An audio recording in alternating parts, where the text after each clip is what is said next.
The House will come to order.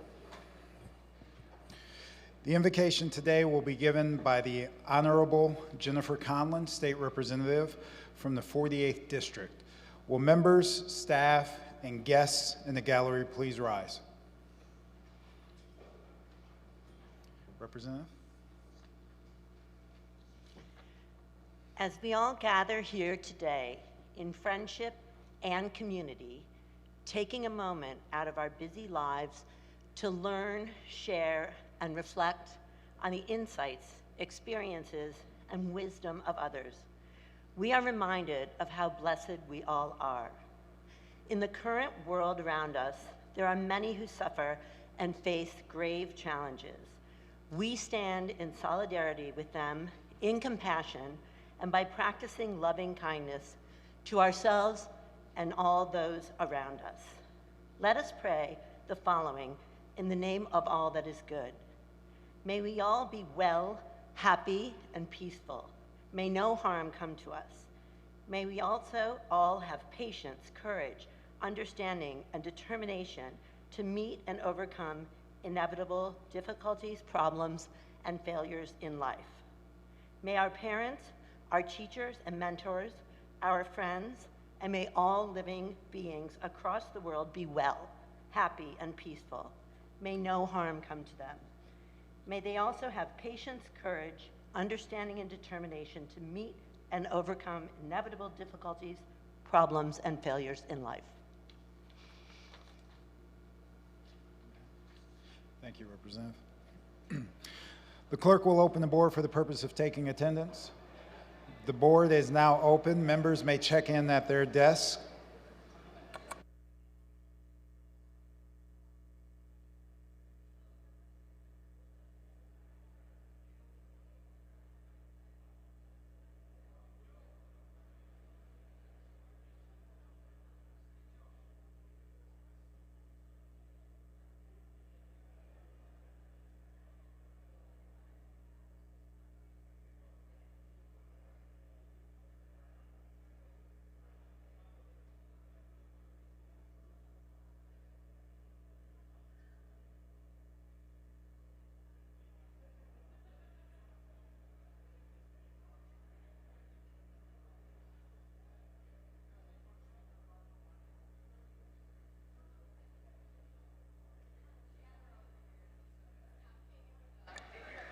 If I could have the members' attention for the purposes of an introduction, the chair recognizes Representative Martis.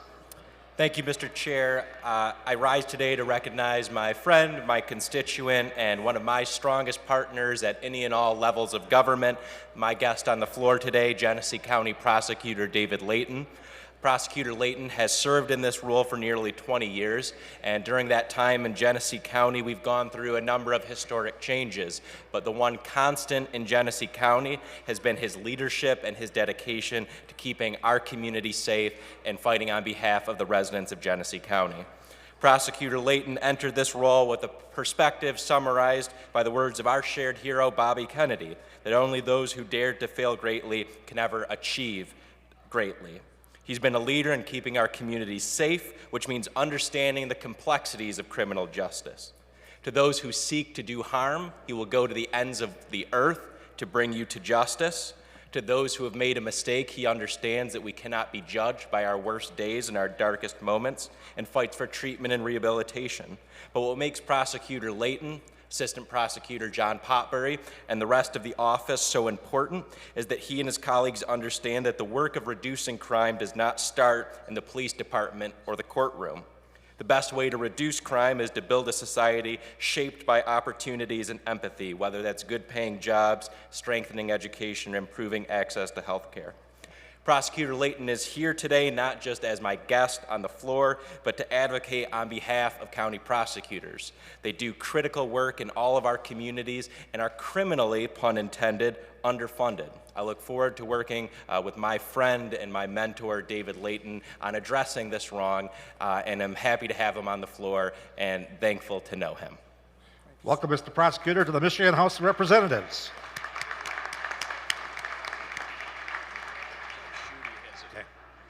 For purpose of introduction, the chair recognizes Representative Schuette. Thank you, Chair. I would like to recognize today a special guest in the east balcony. We have Evan Burdick, right over there. I think that's the north balcony. Evan is a student from Sanford Meridian High School. He's here on a job shadow today. You're certainly getting to see a lot of Lansing today, Evan, so thank you for joining and appreciate you coming down. Would Representative Schuette's special guest please rise? Welcome to the Michigan House of Representatives.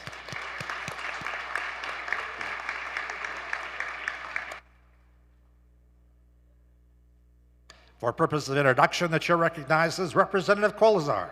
Thank you, Mr. Clerk. I just want to welcome two constituent guests to the floor. One is my wife, Kimberly Bush Colazar, and the other one is the Attorney General of the State of Michigan, Dana Nessel. Welcome to the Michigan House of Representatives.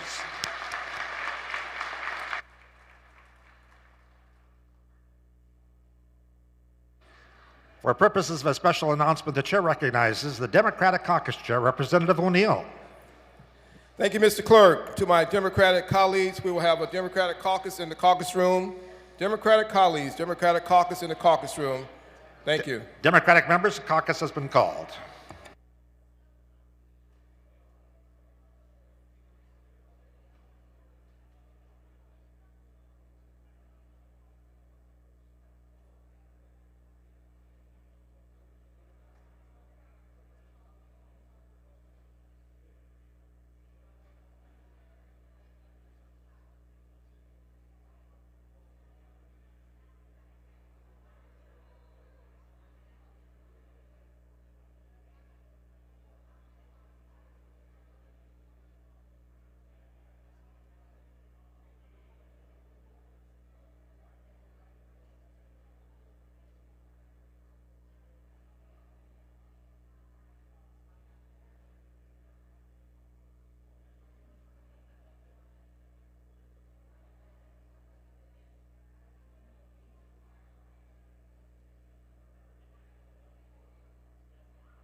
WWM-TV Channel 3 Kalamazoo, WLNS Channel 6 Lansing, and WOOD-TV Channel 8 Grand Rapids have permission to videotape during today's session.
like to add members' attention for the purpose of introduction. The chair recognizes Representative Carter.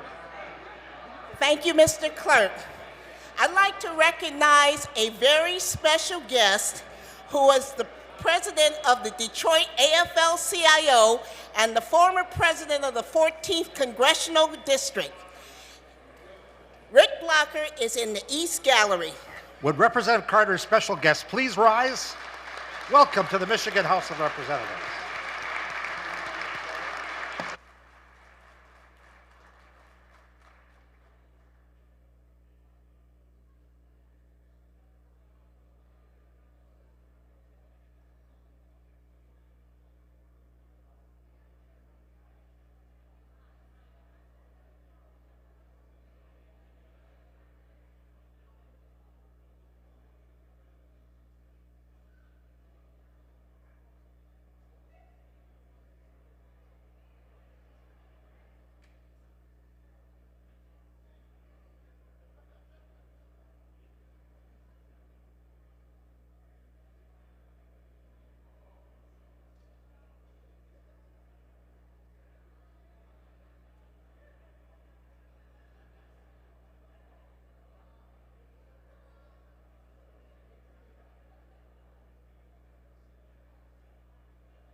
Members, please check in at your desks.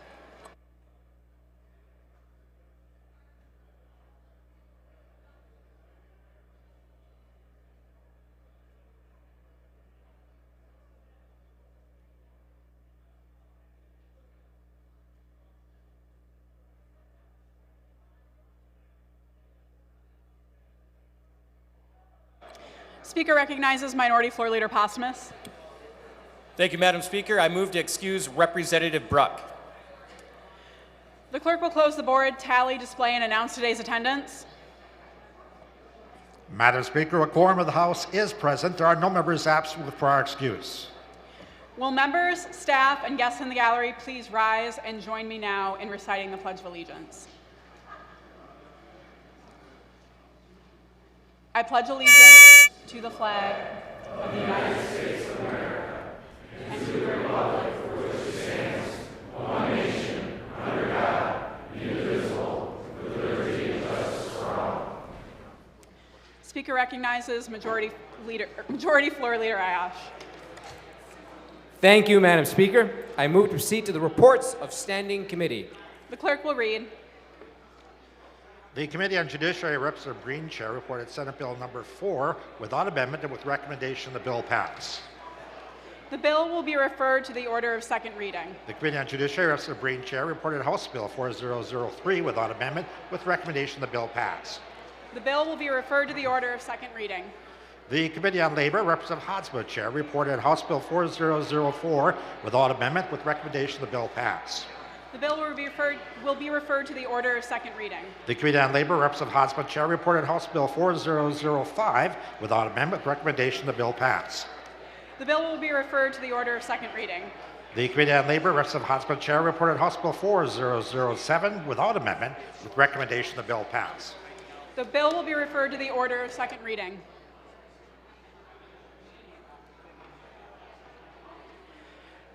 Members, if you can please take your seats, we're going to get started.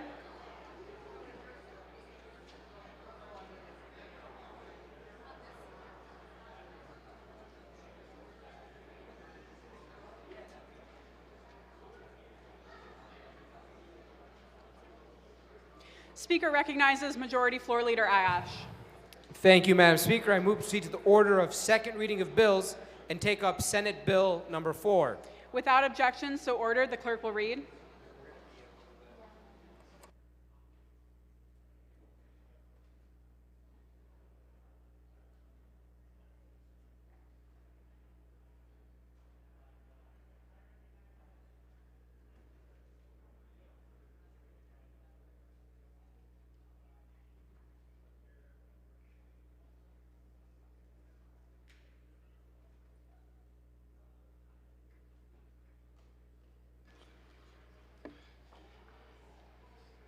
Senate Bill number 04, a bill to amend the Elliott Larson Civil Rights Act, People of the State of Michigan, enact. The bill will be considered read for a second time by its title. Are there amendments? There are amendments. The clerk will read. Representative Paquette offers one amendment identified as amendment number 1.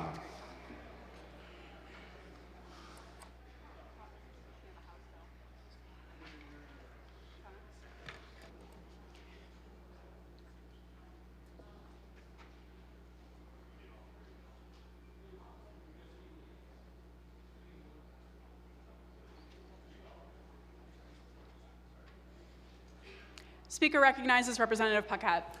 Thank you, Madam Speaker. I've got 3 amendments here. Permission to speak briefly to each one of them? So ordered. Awesome. My first amendment provides a simple caveat in addition of the sexual orientation aspect to this important law. I applaud the work of the bill sponsor to open up the Elliott Larson Act to include protections against discrimination based upon sexual orientation of any consenting adult relationship. I am just compelled to point out in existing law, one word next to the proposed addition, there is a protection against discrimination with regard to age.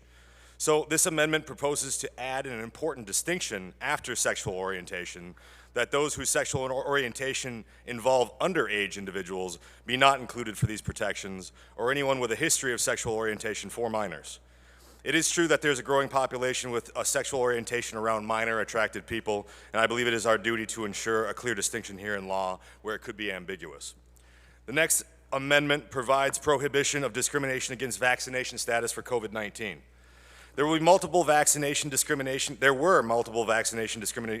cases in my district that were pretty unreasonable, like collectively bargained allowance for additional sick days based on vaccination status.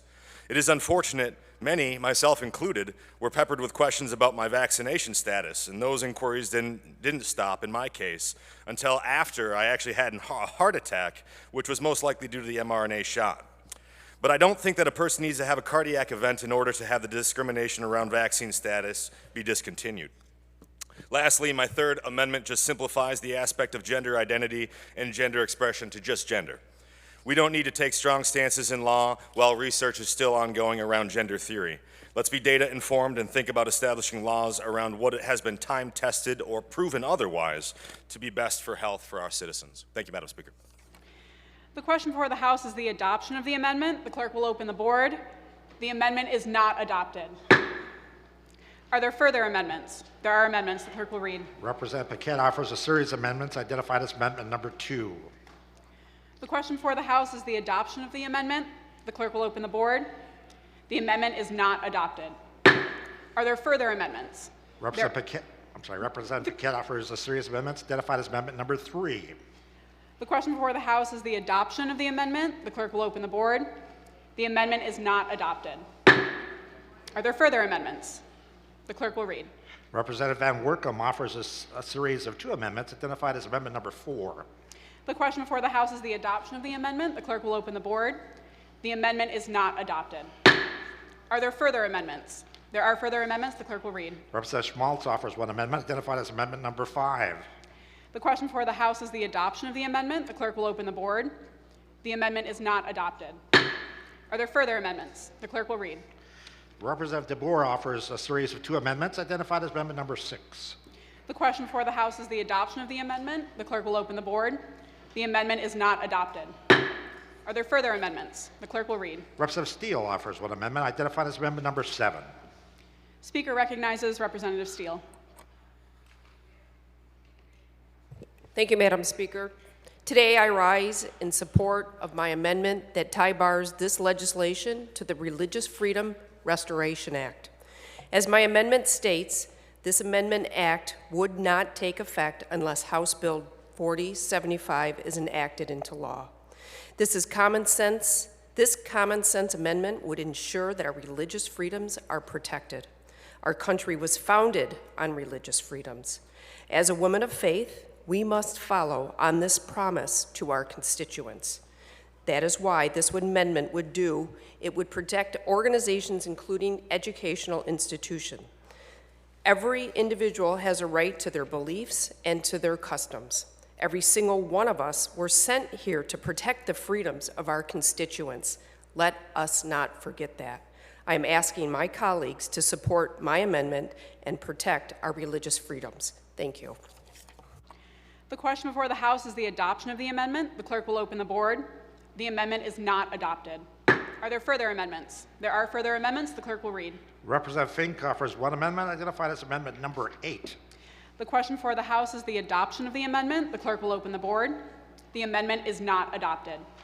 Are there further amendments? The clerk will read. Representative Green offers 1 amendment identified as amendment number 9. Speaker recognizes Representative Green. Thank you, Madam Speaker. I stand today as the mother of a teenage girl and a woman who fought hard when I was a teenager to make sure female athletes were put on an equal playing field as males. The 90s Title IX movement changed the landscape of girls' high school sports. The changes we fought for ensured that schools provide equal opportunities for both male and female athletes to participate in sports programs and equal resources to support these programs. For me, personally, it meant I was able to participate in cheerleading, soccer, and tennis as a recognized MHSAA sport. Through these programs, I gained invaluable skills such as teamwork, dedication, and perseverance. Skills I want my daughter and her friends to learn too. Without this amendment, Senate Bill 4 will set us back decades. All the progress gained by the Title IX movement will be washed away if students who are born with a Y chromosome are allowed to enter girls' sports and compete against our daughters. Teenagers who are born male and identify as a female are still inherently male. Their bodies are physiologically stronger, they can jump higher, run faster, and throw farther than girls their age. And no amount of training can change that. Forcing our daughters to compete against their male peers robs them of their right to a fair playing field. I urge support for this amendment so our daughters and my daughters aren't relegated to the benches in their own sports. So the progress made for equal opportunities in sports that the women who came before me fought so hard for, it isn't rendered meaningless then. Don't sideline our girls. Please vote yes on this amendment. Question for the House is the adoption of the amendment. The clerk will open the board. The amendment is not adopted. Are there further amendments? There are. The clerk will read. Representative Kuhn offers one amendment identified as amendment number 10. The question for the House is the adoption of the amendment. The clerk will open the board. The amendment is not adopted. Are there further amendments? The clerk will read. Representative Schuette offers a series of 2 amendments identified as amendment number 11. Speaker recognizes Representative Schuette. Madam Speaker, I rise today to speak in favor of my amendment, which would ensure that while we pursue the goals of non-discrimination, we also protect our First Amendment freedoms of religious freedom and expression. So I want to be very clear about what this amendment does. It protects religious-based organizations acting on their sincerely held religious beliefs from being drawn into costly litigation. It acknowledges the religious liberties and religious expression as guaranteed in the Michigan and United States Constitution. I also want to be very clear that this is a good faith, measured, reasonable approach that should have support from my colleagues on both sides of the aisle. California, New York, Massachusetts, Oregon, these are all states that have language nearly identical to this in their very own civil right law. I think we can do the same in Michigan. There is no room for discrimination in Michigan or in the United States of America, but we also must ensure that Michigan's law does not violate our federal constitution. This would provide clarity to churches, to mosques, to synagogues, and religious organizations across our states that they are free to exercise their sincere spiritual convictions. I bring this amendment in front of you today to say that we can do both. We can codify non-discrimination and protect religious liberty and prevent this law from numerous costly lawsuits. I urge my colleagues to adopt this amendment, and I would ask for this amendment to be given full consideration and time on the floor. Thank you. The question for the House is the adoption of the amendment. The clerk will open the board. The amendment is not adopted.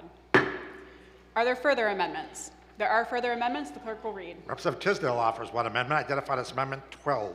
The question for the House is the adoption of the amendment. The clerk will open the board. The amendment is not adopted. Are there further amendments? The clerk will read. Representative Slaw offers a series of amendments identified as amendment number 13. The question for the House is the adoption of the amendment. The clerk will open the board. The amendment is not adopted. Are there further amendments? There are further amendments. The clerk will read. Representative Posthumus offers a series of amendments identified as amendment number 14. The question for the House is the adoption of the amendment. The clerk will open the board. The amendment is not adopted. Are there further amendments? There are further amendments. The clerk will read. Representative Fox offers a series of 2 amendments identified as amendment number 15. Speaker recognizes Representative Fox. Thank you, Madam Speaker. And I bring this amendment as a person who was 25 years as a teacher and principal in various schools. And my amendment would subject 402, Section 402 of the bill laid before us, which deals with educational institutions, to my bill, House Bill 4195, and tie bar the 2 bills. My bill would create a new act, the Student Restroom Privacy Act, which would require educational institutions to delegate bathroom use based on biological sex. This would apply not only to bathrooms, but also to locker rooms, changing areas, or any place where students would be in various stages of undress. Our state's children and young adults need common sense privacy protections that will disappear under the proposed changes to this LELCRA Act. My amendment and bill will ensure that they remain in place and that their privacy is protected. Question before the House is the adoption of the amendment. The clerk will open the board. The amendment is not adopted. Are there further amendments? There being no further amendments, the question before the House is the advancing of the bill to the order of third reading. Hearing no objection, the bill is on third reading.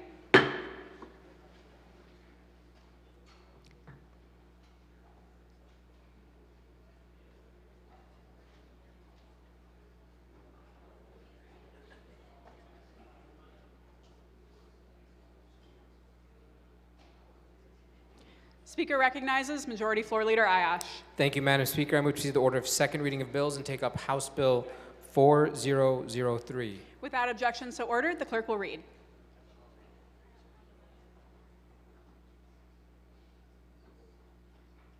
House Bill number 4003, introduced by Representative Hoskins, a bill to amend the Elliott Larson Civil Rights Act. People of the State of Michigan, enact. The bill will be considered read for a second time by its title. Are there amendments? There are amendments. The clerk will read. Representative Paquette offers a series, or one amendment rather, identified as amendment number 1.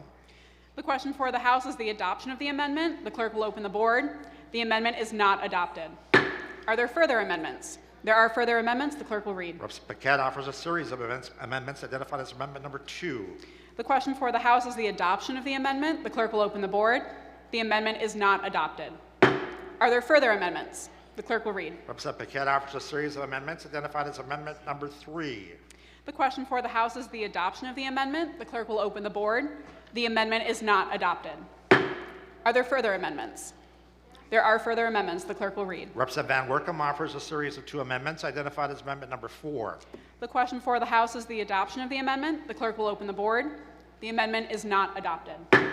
Are there further amendments? The clerk will read. Representative Schmaltz offers one amendment identified as amendment number 5. The question for the House is the adoption of the amendment. The clerk will open the board. The amendment is not adopted. Are there further amendments? There are. The clerk will read. Representative DeBoer offers a series of 2 amendments identified as amendment number 6. The question for the House is the adoption of the amendment. The clerk will open the board. The amendment is not adopted. Are there further amendments? There are further amendments. The clerk will read. Representative Steele offers one amendment identified as amendment number 7. The question for the House is the adoption of the amendment. The clerk will open the board. The amendment is not adopted. Are there further amendments? The clerk will read. Representative Fink offers one amendment identified as amendment number 8. The question for the House is the adoption of the amendment. The clerk will open the board. The amendment is not adopted. Are there further amendments? There are. The clerk will read. Representative Green offers one amendment identified as amendment number 9. The question for the House is the adoption of the amendment. The clerk will open the board. The amendment is not adopted. Are there further amendments? There are. The clerk will read. Representative Kuhn offers one amendment identified as amendment number 10. The question for the House is the adoption of the amendment. The clerk will open the board. The amendment is not adopted. Are there further amendments? There are. The clerk will read. Representative Schuette offers a series of amendments identified as amendment number 11. The question for the House is the adoption of the amendment. The clerk will open the board. The amendment is not adopted. Are there further amendments? There are further amendments. The clerk will read. Representative Tisdale offers one amendment identified as amendment number 12. The question for the House is the adoption of the amendment. The clerk will open the board. The amendment is not adopted. Are there further amendments? There are. The clerk will read. Representative Slaw offers a series of amendments identified as amendment number 13. The question for the House is the adoption of the amendment. The clerk will open the board. The amendment is not adopted. Are there further amendments? There are. The clerk will read. Representative Hood offers a series of amendments identified as amendment number 14. The question for the House is the adoption of the amendment. The clerk will open the board. The amendment is not adopted. Are there further amendments? There being no further amendments, the question for the House is the advancing of the bill to the order of third reading. Hearing no objection, the bill is on third reading.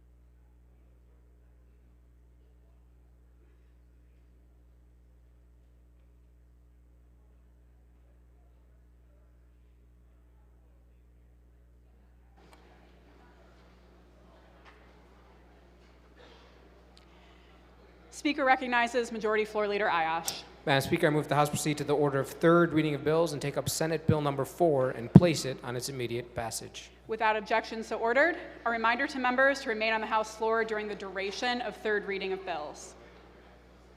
The clerk will read. Senate Bill number 04, a bill to amend the Elliott Larson Civil Rights Act. People of the State of Michigan, enact. Without objection, the bill will be considered read for a third time by its title. Are there amendments? There are no amendments.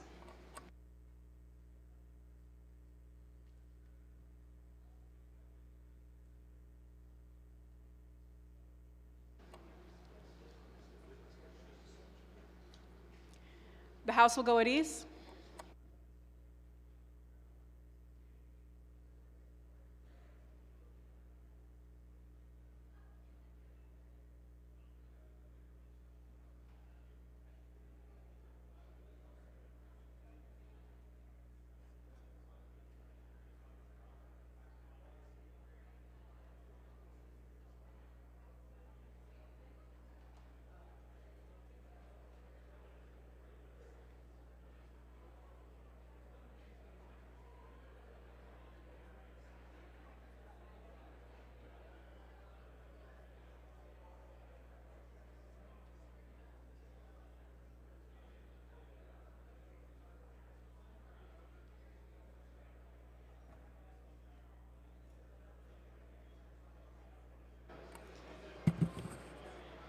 The House will come to order.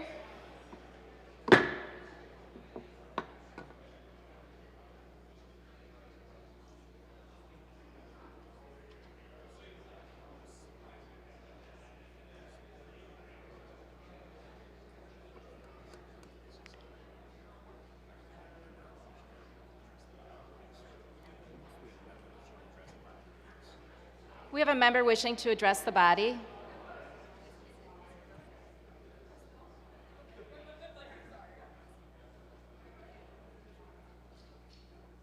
Speaker recognizes Representative Pohutsky.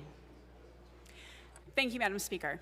I rise today in support of SB 4, a bill to expand the Elliott Larson Civil Rights Act to include protections for the LGBTQ community. I also rise today as the first out queer woman to serve in the Michigan legislature, and I appreciate your latitude, Madam Speaker, but I do just want to note that a few months ago, I was prohibited from even making that statement in this chamber, and I'm grateful that the landscape has shifted dramatically. Today is a day for celebration, to be sure, but it's also a day for gratitude and reflection. We owe a debt to the people who have been working towards this moment for half a century. I'm grateful to both the representative from the 18th district and the senator from the 7th. But in this age of term limits, it's easy to attribute any success to its immediate proponents. But in our community, we value our history because it has been filled with both heartbreak and triumph, despair and hope. This victory has been a long time coming. Efforts to protect the LGBTQ community within ELCRA date back to the Act's inception and immediately following its passage. Legislative attempts continued, but given how our community's very survival has often depended on ingenuity, we also got creative. Advocates and community members petitioned and worked with the Michigan Department of Civil Rights to ensure LGBTQ Michiganders enjoyed equal protection in our state. And in 2018, an interpretive statement was issued doing just that. That statement was crucial in ensuring LGBTQ folks couldn't be denied the same rights that other protected classes can count on under ELCRA, and was even more crucial in the outcome of the Rauschwald decision issued just last year by the Michigan Supreme Court, which further codified these rights. The importance of this work and that statement cannot be understated, but it is worth noting that you must know you have rights in order to exercise them. I've spoken to LGBTQ constituents who were fired from their jobs because they didn't know that they had recourse to pursue legal action. Amending the Elliott Larson Civil Rights Act is the most direct way that we can ensure all Michiganders know what protections they have and ensure those protections withstand fickle political whims. It's also worth noting that in the time since that interpretive statement was issued and the Michigan Supreme Court issued its ruling, Religious institutions have not been forced to do anything they deem against said religion. No one is forcing Catholic churches to perform marriages for gay couples, and to be perfectly honest, Madam Speaker, I don't know a single queer person who is interested in doing that anyway. I went to Catholic school for 12 years. Neither I nor anyone I know in my community is confused about how we are viewed by people who consider it a tenet of their faith to discriminate against us. No one is asking for a fundamental shift in religious tolerance. All we are asking is for the ability to live and work in our state with the same humanity and protections as every other Michigander. Thank you, Madam Speaker. The House will go at ease.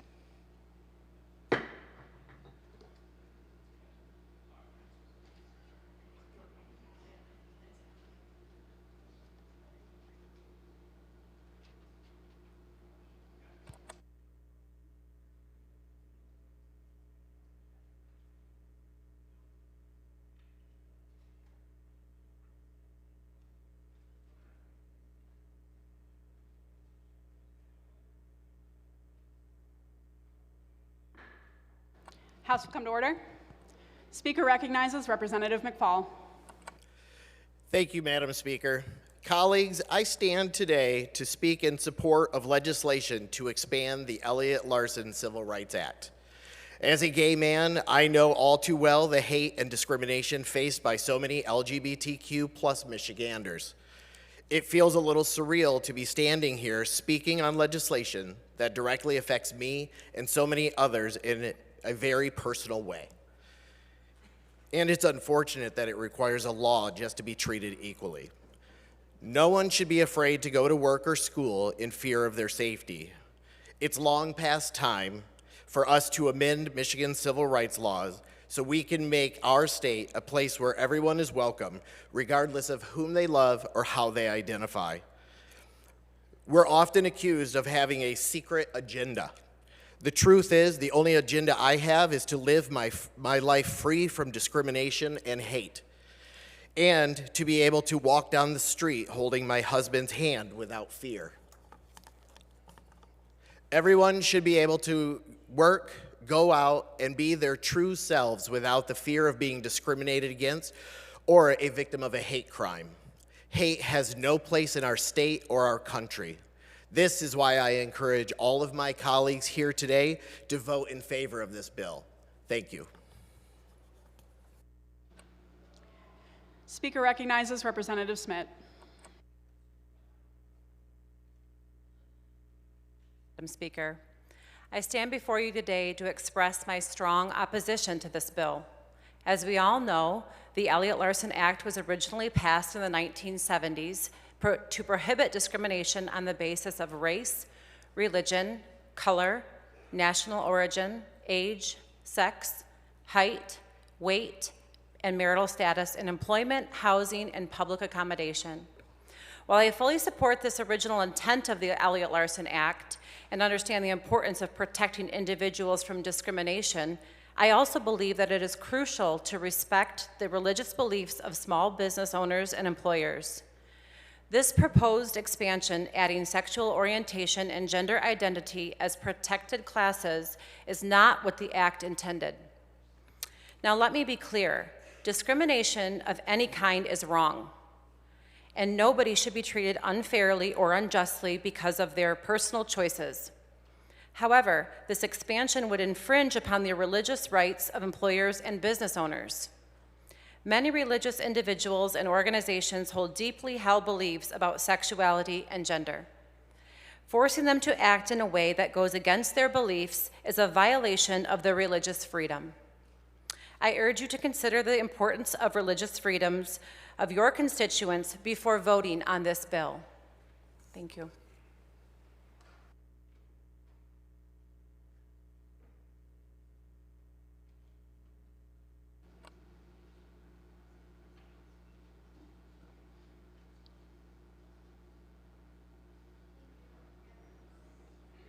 Speaker recognizes Representative Diebendorf. Thank you, Madam Speaker. I rise today in support of Senate Bill 4. the amendment of which will shift my life. I am your non-binary member. I am the member and colleague that you work with who fits under the trans umbrella. I am the colleague that has been the target of negative, untrue campaign ads, not as an individual, but also yes. I am the colleague that also needs to use the bathrooms. And when I use the bathrooms, I pee. That's what they're for. In and out. I was the first non-male identifying player on my high school football team. I hate the color pink. I'm also bisexual, and I love somebody based on who they are. And I hope that they're smart and funny. I could make better choices in that area.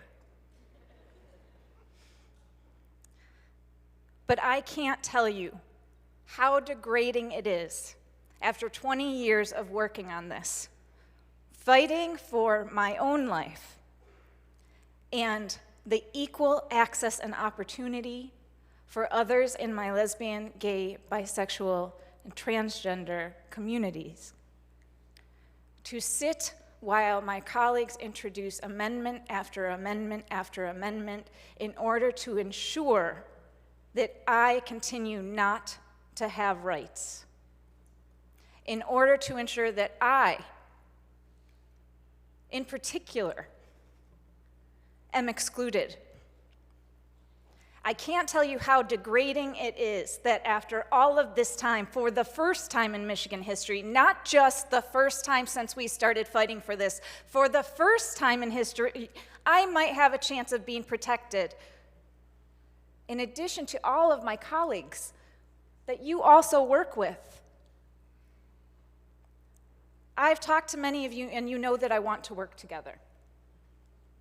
It is also a bare minimum that our humanity be recognized and our equity be achieved and that our access and opportunity be equal because it is our lives.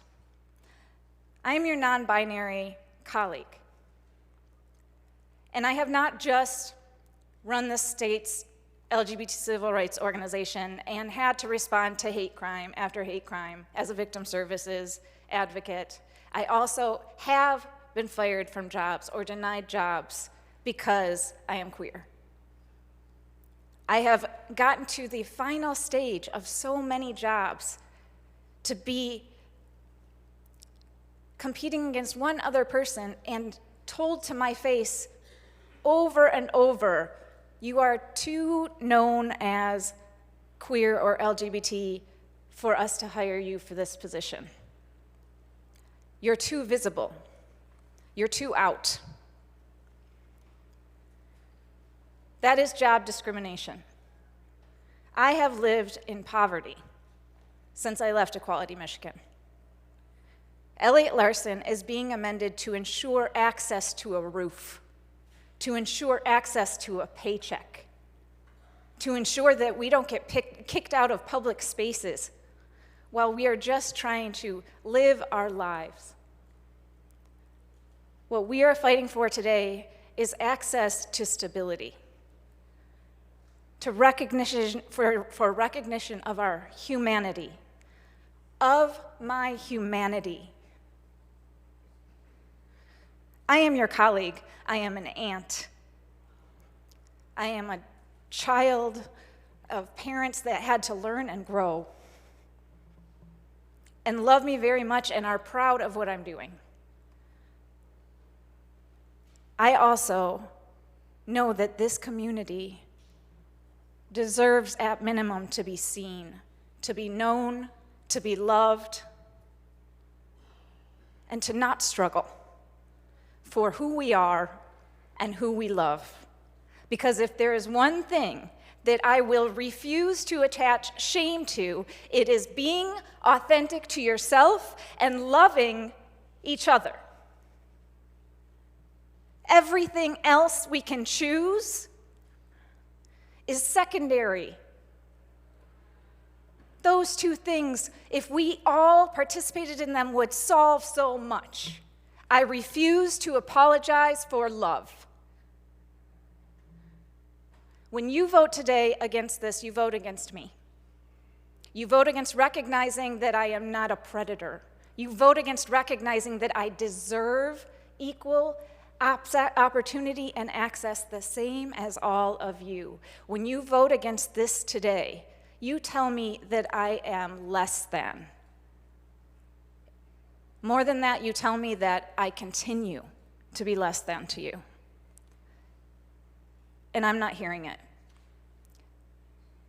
We already have protections for religion under the most powerful document in our land, the US Constitution. We already have protections for religion under Elliott Larson. I value those protections, and they will not be used to discriminate. Not today. We are done.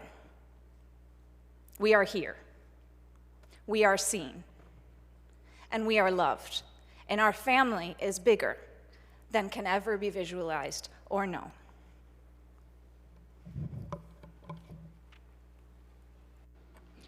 Speaker recognizes Representative Meerman. Thank you, Madam Speaker. I'm grateful for the opportunity to rise here in front of you all today.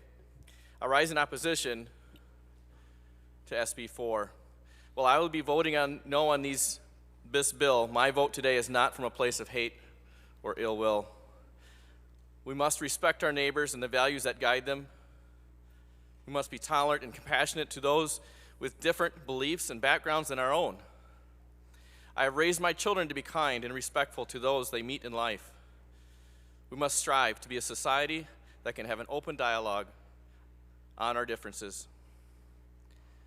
Religious freedom is the first civil right protected by the Bill of Rights. Anytime we make changes to our civil rights, we must be careful to deliberate whether this bill infringes on our individual religious freedom. Every other state has included language to protect religious freedom when making changes to their civil rights statute. However, no such provision is made in this legislation we are voting on today. Without this guarantee that religious freedom will not be compromised, I cannot support these bills. Our freedom of religion is rooted in the foundation of our nation. Our United States have upheld religious freedom and protected faith from the government since the earliest days of our country. As a state, we should not be taking up legislation that infringes on individual religious freedom. Michigan can do better than passing legislation that does not offer protections. Thank you, Madam Speaker. Speaker recognizes Representative Arbit. Madam Speaker, each and every one of us in this chamber knows what it's like to have our identity be in some way a vulnerability for us. The challenge is to live authentically and proudly in spite of that vulnerability. That is, if the law allows it. For nearly 50 years, LGBT Michiganders have not been afforded the same civil rights as every other Michigander.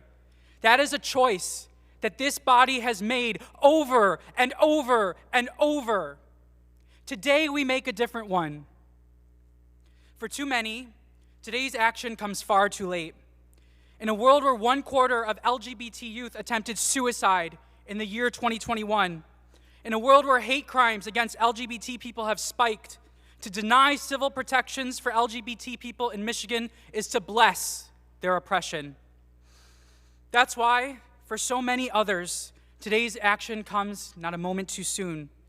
In a world where politicians try to control the bodies of LGBT people, try to marginalize and alienate the most vulnerable among us, to codify civil protections for LGBT people is to prove that we will not tolerate homophobia, we will not tolerate transphobia, or any form of discrimination in this state. This moment is so meaningful to me personally, because like so many across our state, I know what it's like to feel unseen, unheard, and alone. Like so many across our state, I struggled to find my place in a world that still made me feel as if these things inside me were somehow wrong and shameful. During my freshman year in high school, I remember having my backpack stolen, only to find it hours later thrown by the trash can with the letters F-A-G written in permanent marker on the straps. Message received. I remember when my mom began needle-pointing a chuppah covering for my brothers and I to use at our weddings. A chuppah is a canopy that Jewish couples stand beneath during their marriage ceremony, meant to symbolize a home. My mom's chuppah covering is this gorgeous cream-colored panel, nearly 12 feet long, with gold and silver threading, and it says in Hebrew, a well-known phrase from the Song of Songs, Ani l'dodi v'dodi li. I am my beloved, and my beloved is mine. It was made painstakingly with love, but I detested it. Every time my mom showed me her progress, a new thread color, a new stitch she'd learned, I'd respond dismissively. I hated it. The reason is simple. I looked at that chuppah covering and thought, that's not for me. I'll never use that. I couldn't bear to admit to my mom that her efforts were wasted on me. That chuppah covering became a symbol of all my unfulfilled desires as a person, as a man, as a Jew. It represented all the ways I thought I was different, inferior, unworthy. It was a long time before I learned just how wrong I was about all of it. I remember being so moved by a quote of Ralph Waldo Emerson. To be yourself in a world that is constantly trying to make you something else is the greatest accomplishment. To think that my existence as an out, proud gay man could be that missing link, the barrier I had to break in order to unlock my fullest potential was revolutionary for me. So I decided to finally come out publicly. I even remember the day, February 10th, 2021. 6 months later, I announced my campaign to represent my hometown of West Bloomfield in the State House. Now, 25 months later, I stand before you as the youngest openly gay state legislator in Michigan history. I wish I could go back in time and find that tortured young man who discovered his backpack by the trash, marked with the word fag, or back further to that boy who sat alone at lunchtime in middle school, crouched down by his locker, hiding behind a book. I wish I could shake him by the shoulders and tell him, I know you think it will always be this way, that you will always feel alone. Yes, you will struggle, you will strive, you will fight, but you will survive, and you will succeed and achieve beyond your wildest dreams. Just hold on. I wish I could tell him that. I wish I could protect him from so much pain, but I can't. So to every gay kid, every LGBT kid across this state, I want you to know, there are many people in this life who will try to tell you what you are or what you can be. Do not listen to them.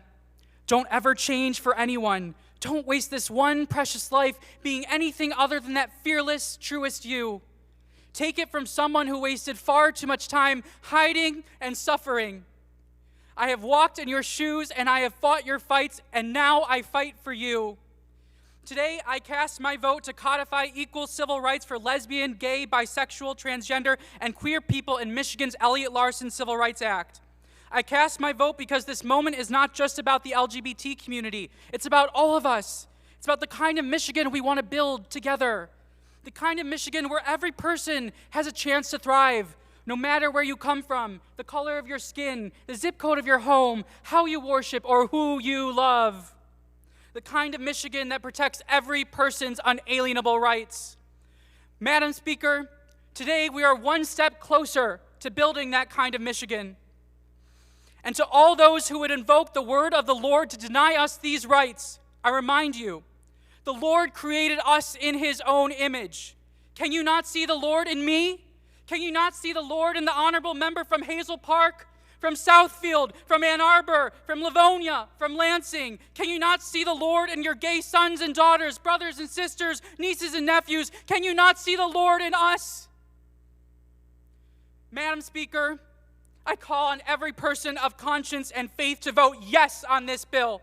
Because tomorrow, when the sun rises, to be openly, proudly LGBT in the state of Michigan will still be a revolutionary act, but no longer will it be a threat to our civil rights.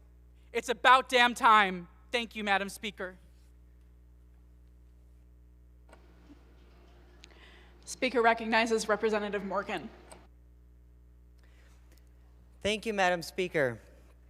I rise today in support of this bill. The expansion of the Elliott Larson Civil Rights Act is long overdue. While I am able to enjoy the freedom of being my full, authentic self today, this was not always the case. Coming out to my parents was one of the most difficult moments in my life. While they loved me, and they were amazing parents, they were scared. My mother cried every night for months. Months, she had a legitimate concern that countless Michiganders still have to face. Would I be safe in my community if people found out that I was gay? What kind of life would I have as a gay person in this state? Would employers deny me a job if they knew I was gay? Would I be fired if they found out? Would I be able to find a place to live and take care of myself? These are real questions that people in our state are facing because their rights aren't being protected. My parents' answer to these questions was simple: don't tell anyone. The rural community I was raised in northern Michigan defined success as the ability to get a job and raise a family.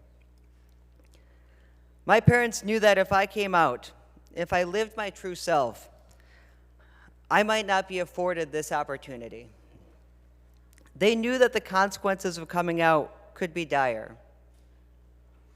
I also live with muscular dystrophy. It's a disease that impacts your muscles and your heart. It's pretty serious. It is a miracle that I'm standing here today. Now, what would happen if I lost not only my job, but also my health care? Quite literally, the choice to live out of the closet for much of my life has felt that it comes with life and death consequences. Even in the year 2023, after so much progress on marriage and so much progress on public support and acceptance for who we are, even this very day, you can be fired just for being gay. Your housing application can be denied. You can lose educational opportunities, all for just being who you are and for who you love. This isn't right. Michiganders know this is not right. Losing a job because you are gay, bisexual, transgender, or gender nonconforming is simply wrong. To those making the argument for religious liberty, Madam Chair, bigotry under a veneer of morality is still bigotry. Discrimination masked by concern for children is still discrimination. And hate born out of religion is still hate. And hate has no place in the state of Michigan. Our laws need to reflect this fact. As I stand here today, I am joined by my fiancé, John. I love John with all of my heart. We just bought a house. We're building a life together in our great state. We want to be here and to be a part of this state and to build a family.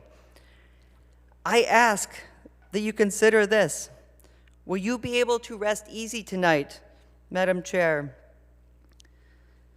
Will you be able to rest easy tonight if you vote against our basic rights? Or will you rest easy knowing in your heart that you have told us that we and every other person in our state is equal, is protected, and is loved? I ask you to choose love. And I just want to say that for every member of the LGBTQ community in our state, you are our community, you are our friends, our parents, our children, our family. We support you, we are with you, and we are going to make sure that Michigan is a place that every single one of us can live, work, and raise a family for all of us. Thank you. Speaker recognizes Representative Hoskins.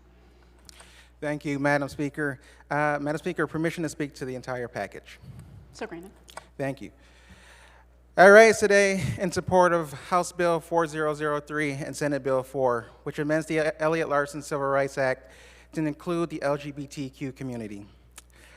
Our community has waited decades for wrongful discrimination against them to be changed in statute, and because of their tireless efforts, we will soon be turning a historic page, and that is cause for celebration. Celebration of the fact that Michiganders now will have the protections to be themselves fully and authentically.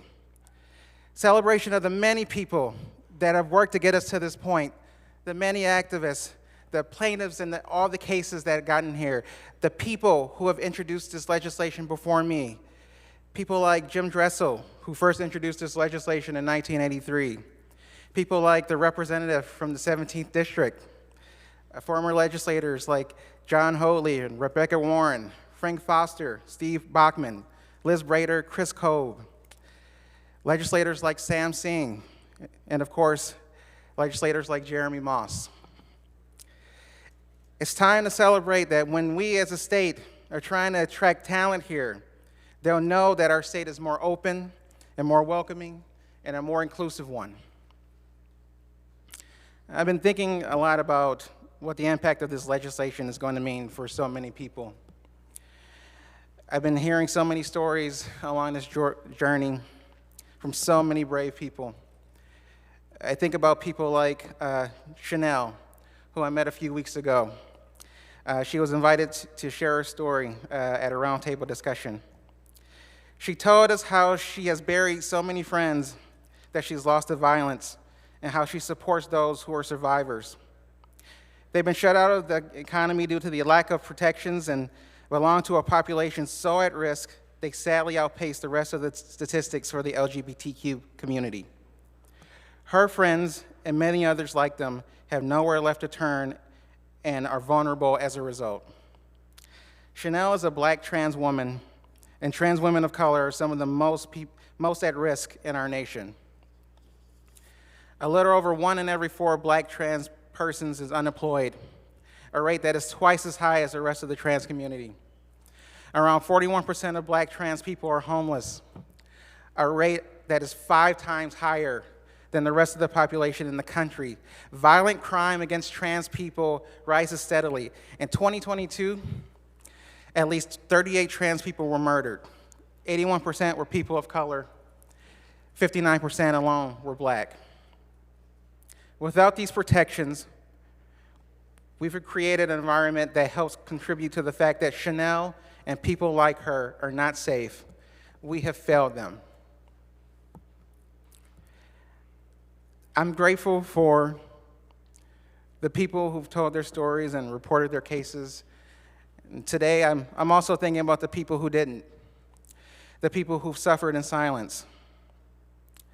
I'm not sure how many people here in this chamber have faced discrimination or realize what discrimination does to a person. It robs you of your dignity.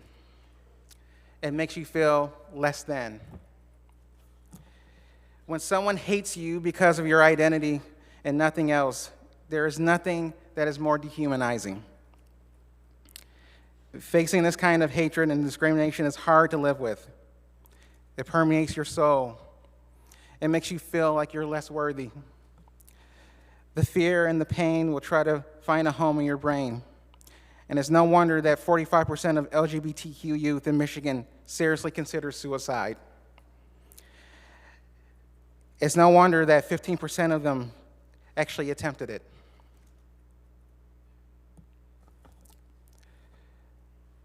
I am the first openly gay person of color to ever serve in the legislature. And I almost didn't run for office. I didn't think that you could be black and openly gay and an elected official all at the same time. When you live in a world where discrimination is a persistent reality. It makes you feel like you aren't worthy to live your dreams. This legislation will show LGBTQ people, particularly LGBTQ people of color, that they can fulfill their full aspirations. Your identity won't limit who you are or what you can do. You don't have to hide anymore. You don't have to feel less than. And that is cause for celebration. I urge you to support House Bills 4003 and Senate Bill 4.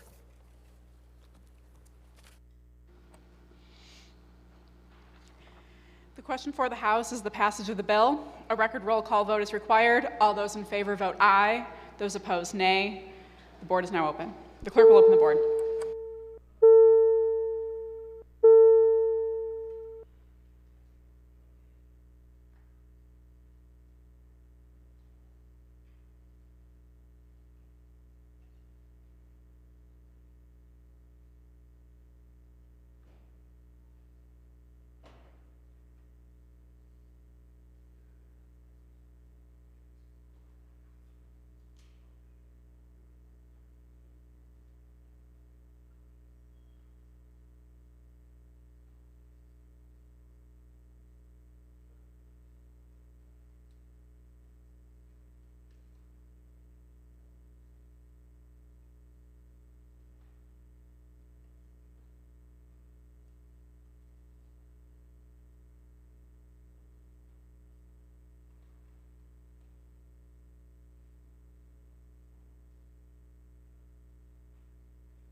The clerk will close the board.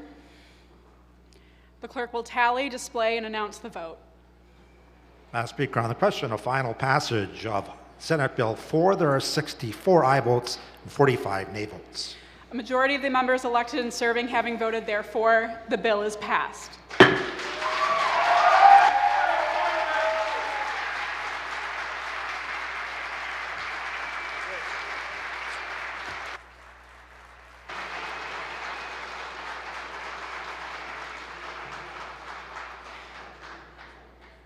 Members and guests, please maintain decorum in the chamber. Speaker recognizes Majority Floor Leader Ayash. Madam Speaker, I move for immediate effect. Majority Floor Leader moves for immediate effect. All those in favor, please rise. Immediate effect is ordered. Speaker recognizes Majority Floor Leader Ayash. Continuing on the order of third reading of bills, I move to take up House Bill 4003. Without objection, so ordered. The clerk will read.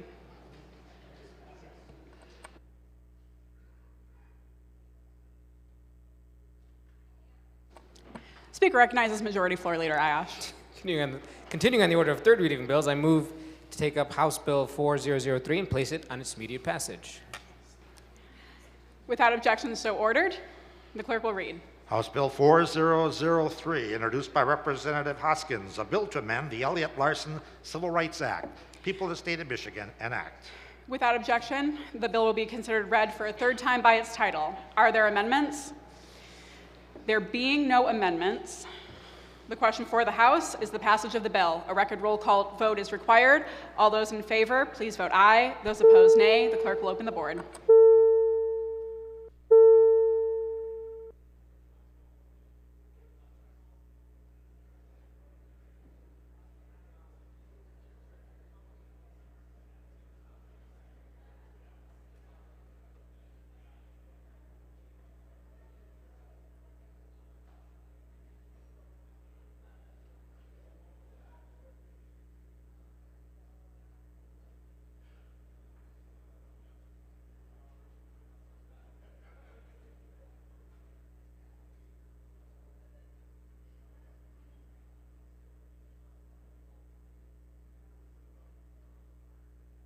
Members, please vote at your desk,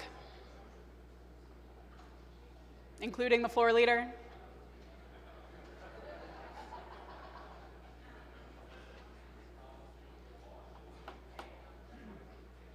Clerk will close the board.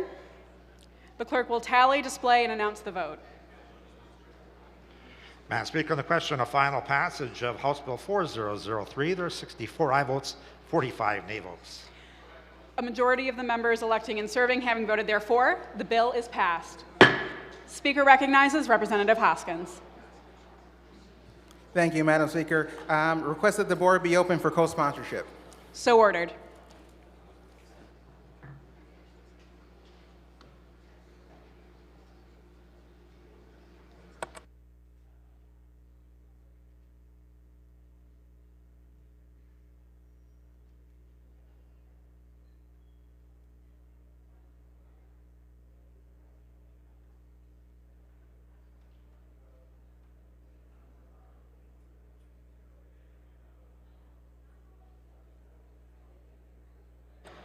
Clerk will close the board, tally and announce the co-sponsorships.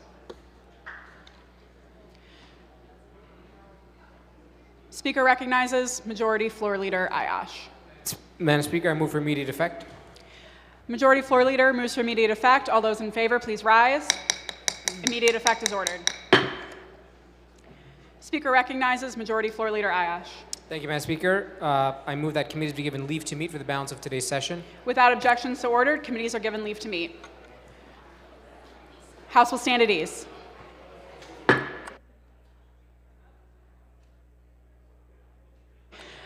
Members, the House will stand at ease until 6 p.m.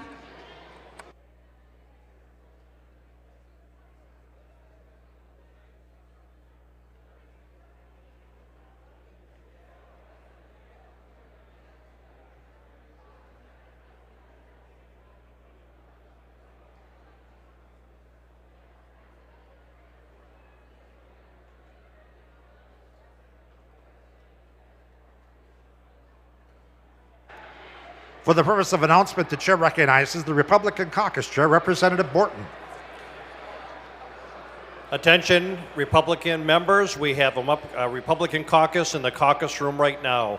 Attention, Republican members, we have caucus right now in the Republican caucus room. Republican members, a caucus has been called.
Members, we will be doing resolutions at approximately 3:30, so please don't wander away too far.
The House will come to order. The House proceed to notices. From Minority Leader Hall, pursuant to House Rule 42, subsection 3, I hereby give notice that on the next legislative session day, I will move to discharge the Committee on Government Operations from further consideration of House Bill 4075. Notice of cancellation of the Health Policy Subcommittee on Behavioral Health, originally scheduled for Thursday, March 9th. The Committee on Military Veterans and Homeland Security will meet Tuesday, March 14th at 12 o'clock noon in room 327 of the House Office Building. Messages from the Governor. From Governor Gretchen Whitmer to the Speaker of the House. Sir, I have this day approved and signed House Bill 4016, being Public Act 5, on March 8th, 2023 at 10:30 a.m.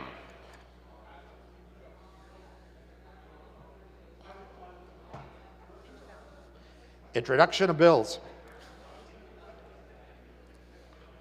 President Wenzel offers House Bill 4207, a bill to amend an act to provide for the assessment of the property by whomsoever owned, operated, or conducted of railroad companies. The people of the state of Michigan enact. Bills considered read for a first time by its title, referred to the Committee on Tax Policy. Representative Wenzel offers House Bill 4208, a bill to amend the General Property Tax Act. The people of the state of Michigan enact. Bills considered read for a first time by its title, referred to the Committee on Tax Policy. Representative Nyer offers House Bill 4209, a bill to amend the revised school code. The people of the state of Michigan enact. Bills considered read for first time by its title, referred to the Committee on Education. Representative Glanville offers House Bill 4210, a bill to amend the Michigan election law. The people of the state of Michigan enact. Bills considered read for a first time by its title, referred to the Committee on Elections. Representative Hood offers House Bill 4211, a bill to amend the Michigan Penal Code. The people of the state of Michigan enact. Bills considered read for a first time by its title, referred to the Committee on Judiciary. Representative Morse offers House Bill 4212, a bill to amend the revised Judicature Act of 1961. The people of the state of Michigan enact. Bills considered read for a first time by its title, referred to the Committee on Judiciary. Representative Morse offers House Bill 4213, a bill to amend the Social Welfare Act. The people of the state of Michigan enact. Bills considered read for a first time by its title, referred to the Committee on Health Policy. Representative Fitzgerald offers House Bill 4214, a bill to amend the Public Health Code. The people of the state of Michigan enact. Bills considered read for a first time by its title, referred to the Committee on Judiciary. Representative Tyrone Carter offers House Bill 4215, a bill to amend the General Sales Tax Act. The people of the state of Michigan enact. Bills considered read for a first time by its title, referred to the Committee on Tax Policy. Representative Green offers House Bill 4216, a bill to amend the Michigan election law. The people of the state of Michigan enact. Bills considered read for a first time by its title, referred to the Committee on Elections. Representative Markkinen offers House Bill 4217, a bill to amend the Michigan election law. The people of the state of Michigan enact. Bills considered read for a first time by its title, referred to the Committee on Elections. Representative DeSana offers House Bill 4218, a bill to amend the Elliott Larson Civil Rights Act. The people of the state of Michigan enact. Bills considered read for a first time by its title, referred to the Committee on Government Operations. Representative Hall offers House Bill 4219, a bill to amend the Michigan Strategic Fund Act. The people of the state of Michigan enact.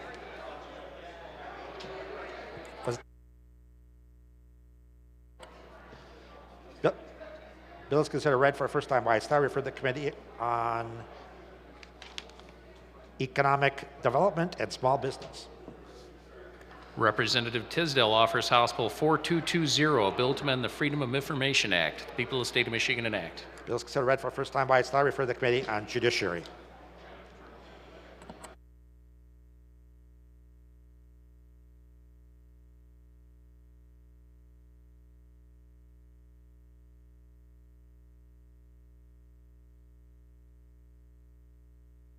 The House will stand at ease.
House will come to order. Speaker recognizes Majority Floor Leader Ayash. Thank you, Madam Speaker. I move to proceed to the order of motions and resolutions and take up House Resolution 5-2. Without objection, so ordered, the clerk will read.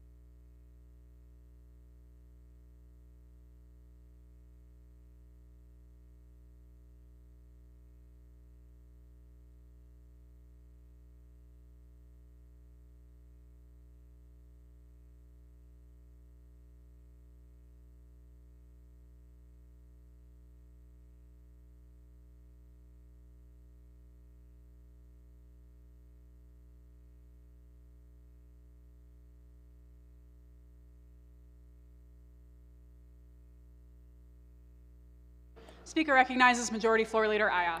Thank you, Madam Speaker. I move to take up reports from Standing Committee and take up House Resolution 5-2.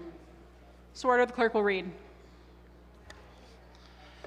House Resolution number 5-2, introduced by Representative Miller, a resolution to encourage the United States federal government to increase transparency and notification standards around the transportation of toxic waste materials across state and community lines.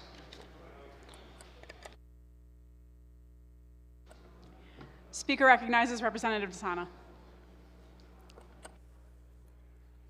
Thank you, Madam Speaker. Imagine my surprise when I got a call at 10 p.m. last Friday night notifying me that hazardous liquid waste from the train derailment in East Palestine, Ohio was being trucked into my district, down the roads where local families travel every day with their kids. Before state and local officials even had a chance to put a stop to it, 5 truckloads full, 300,000 gallons of dangerous chemicals were brought into a deep injection well facility in our community to be mixed with water and sent down into the earth where there's no way to know what happens to it. I wasn't the only one kept in the dark. The Romulus mayor had no idea. Local first responders were not notified so they could prepare. Imagine how catastrophic it would have been if one of these trucks had crashed in a residential area. The people of my district are rightfully very upset. I am too.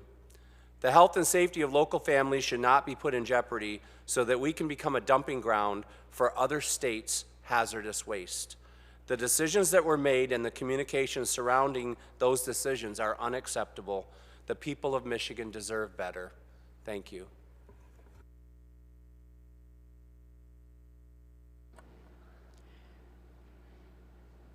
Speaker recognizes Representative Thompson. Thank you, Madam Speaker. I rise today in support of a resolution that I hope is more than just words on paper to the people throughout my district and in the Downriver region. Derailments in East Palestine, Ohio, and near Van Buren Township within our own state's borders have raised serious safety concerns and highlighted a severe lack of communication in times of crisis. The company behind these derailments recently sent contaminated soil and water from East Palestine into our downriver communities. Local officials did not even have the proper notification that these materials were coming and that this was happening. That is a serious problem. And we, in this chamber, need to make a stand on that very issue. Our communities are not hazardous waste dumps for corporations and for other states. Frankly, we need to protect Michiganders.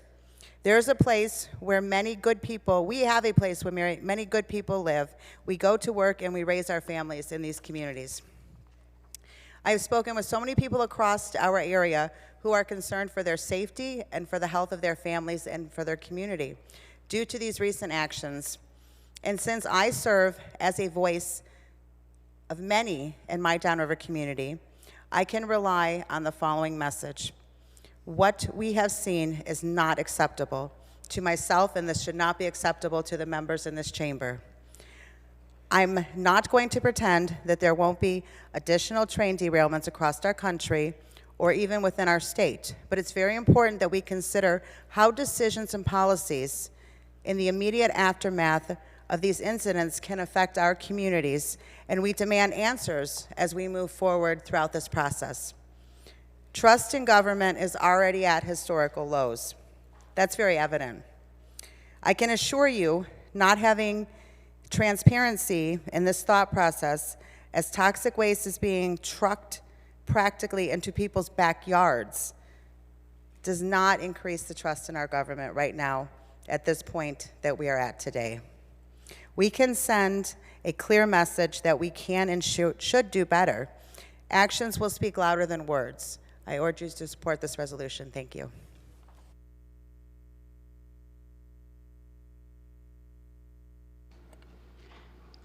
Speaker recognizes Representative Miller.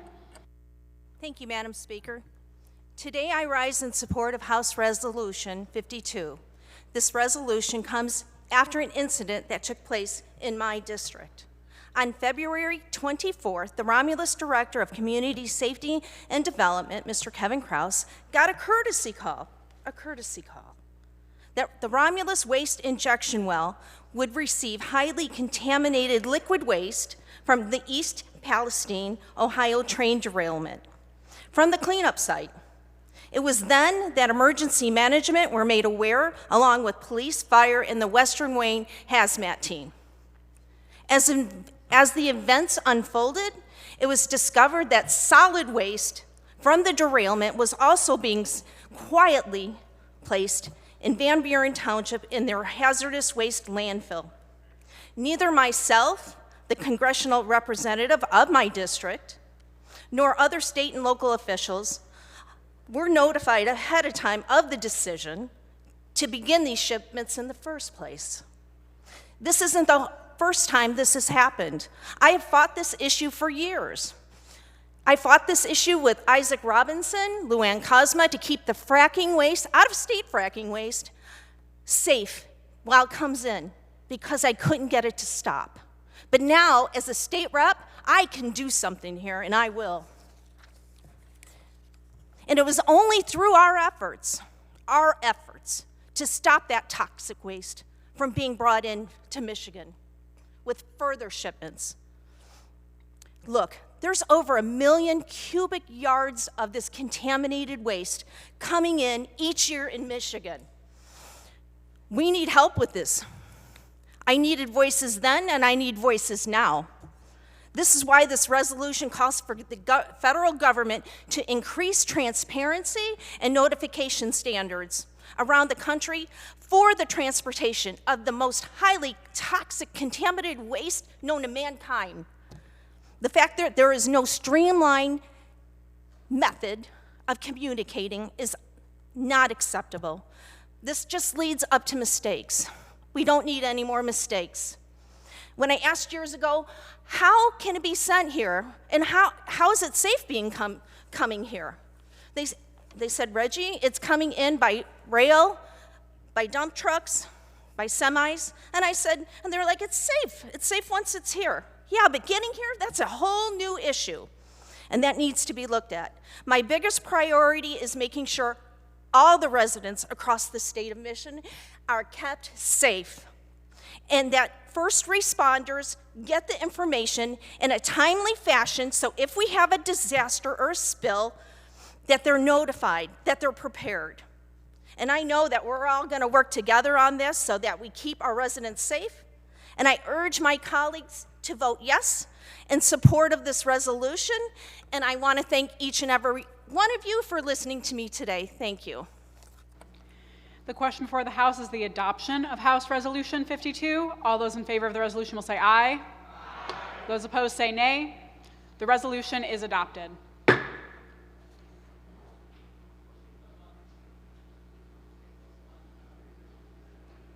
Speaker recognizes Majority Floor Leader Ayash. Continuing on the order of reports from the Standing Committee, move to take up House Resolution 5-3. Without objection, so ordered, the clerk will read. House Resolution number 5-3, introduced by Representative Scott. The resolution declared March 8, 2023 as International Women's Day in the state of Michigan. Speaker recognizes Representative Scott. I rise today in support of House Resolution 53. This resolution declares March 8, 2023 as International Women's Day in the state of Michigan. This very day marks the 112th anniversary of the celebration of International Women's Day. Thousands of women took to the streets 112 years ago to protest exploitation and terrible working conditions. Since that day, those pioneering, intrepid women stood up for their labor rights. International Women's Day has evolved into a global day celebrating the economic, political, social achievements of women of the past, present, and future. It is a day when women are recognized for their achievements, regardless of divisions, whether national, ethnic, linguistic, cultural, economical, or political. It is occasion for looking back on past struggles and accomplishments, and more importantly, for looking ahead to the untapped potential and opportunities that await future generations of women, that await our daughters and our granddaughters. And going back for a second to those pioneering women of 112 years ago who fought for equal and equitable rights. Well, there are many here today in this very room, those that stand behind me that are pioneering women who have that pioneering spirit as well. There are many government leaders and officials at the national and state levels who are also pioneers. Let us celebrate the following monumental moments accomplished by women in recent years. We have Kamala Harris, the first African American woman to serve as the Vice President of the United States. We have Justice Ketanji Brown Jackson, the first African American woman to be confirmed on the Supreme Court of the United States. And we have our very own state of Michigan, where we have 5 of the most dynamic, fierce women leaders serving today. Most notably, the 3 highest state government positions are being held all by women. Our very own Governor Gretchen Whitmer, Secretary of State Jocelyn Benson, and our dynamic Attorney General Dana Nessel. We also have Kyra Harris Bolden as the first African American woman to serve on the Michigan Supreme Court. And we also have Senator Winnie Brinks as the first woman to serve as the Michigan Senate Majority Leader, and so many more. I say bravo to those women leaders and legislators who hold seats and represent districts previously held by men. I personally know the position. It is not always easy to take on. I myself am the first African American woman to represent cities of Ferndale, Royal Oak Township, and Pleasant Ridge. I have encountered barriers due to gender and racial discrimination, and as a woman, I have climbed over those barriers. So, I also know that this is a position we must hold with pride and confidence because we are all powerful pioneers. We are women. We are a collective. And in the words of the audacious and courageous Angela Davis, it is in collectives that we find reservoirs of hope and optimism. I invite you all today to be a part of that reservoir of hope and optimism by voting to support this resolution to recognize the brave women pioneers of yesterday, today, and tomorrow. Thank you.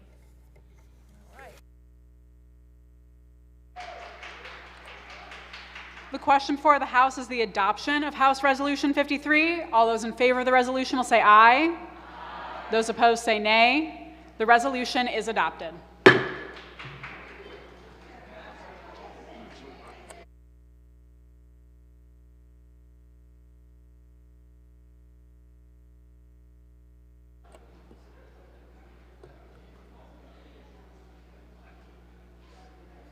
Speaker recognizes Majority Floor Leader Ayash. Thank you, Madam Speaker. Continuing on the order of motions and resolutions, I move to take up House Resolution 5-4. Without objection, so ordered, the clerk will read. House Resolution number 5-4, introduced by Representative Rangans, a resolution to declare March 2023 as National Social Work Month in the state of Michigan. Speaker recognizes Representative Rangans. Thank you, Madam Speaker. I rise today to encourage my colleagues to vote yes on House Resolution 5-4, declaring March 2023 as National Social Work Month in the state of Michigan. Just months ago, in order to serve the people of Michigan as a state representative, I had to resign my position as an instructor in the University of Michigan School of Social Work. I was sad to discontinue that role in advancing our profession, but I'm glad that I can continue to promote our fast-growing profession here as a member of this body. This year's theme for Social Work Month is Social Work Breaks Barriers, and we see that on display here in Michigan. Currently, our senior U.S. Senator is a social worker, our first-term Congresswoman from Grand Rapids, a state senator from Detroit, and 4 of us members here in the House of Representatives are also social workers. In addition, social workers represent counties, cities, and townships across the state. There are thousands of licensed social workers serving Michiganders each and every day, and we play a unique role in addressing justice and equity issues at the individual, familial, societal, and policy levels. We're the largest workforce providing care to people with substance use disorders, as well as serving children in child welfare roles across the state of Michigan. Please join me in lifting up the profession that lifts up the most vulnerable Michiganders by voting yes on H.R. 54. The question before the House is the adoption of House Resolution 54. All those in favor of the resolution will say aye. Those opposed say nay. The resolution is adopted.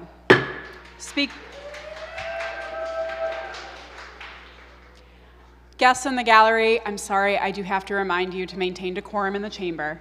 Speaker recognizes Representative Reingans. Thank you, Madam Speaker. Today, I am joined on the floor here by my 2 interns, Morgan Burns and Amal Omer, who actually wrote Resolution 54. I'm so proud that as social workers, we learn our profession by doing work in the field, and they did that work by writing this resolution. I'm also joined today by social workers and members of the National Association of Social Workers, Michigan chapter, in the East Gallery. And they're representing not only their 6,000 members, but 30,000 and over 30,000 social workers in Michigan and 6,500 social work students. Thank you, Madam Speaker. Will the guests of Representative Reingans please rise? And welcome to the House of Representatives.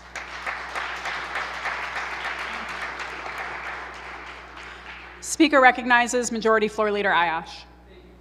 Thank you, Madam Speaker.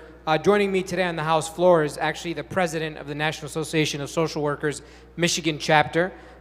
She's a dynamic leader here in the great state of Michigan, Fatma Salman. Will you please rise and welcome to the Michigan House of Representatives.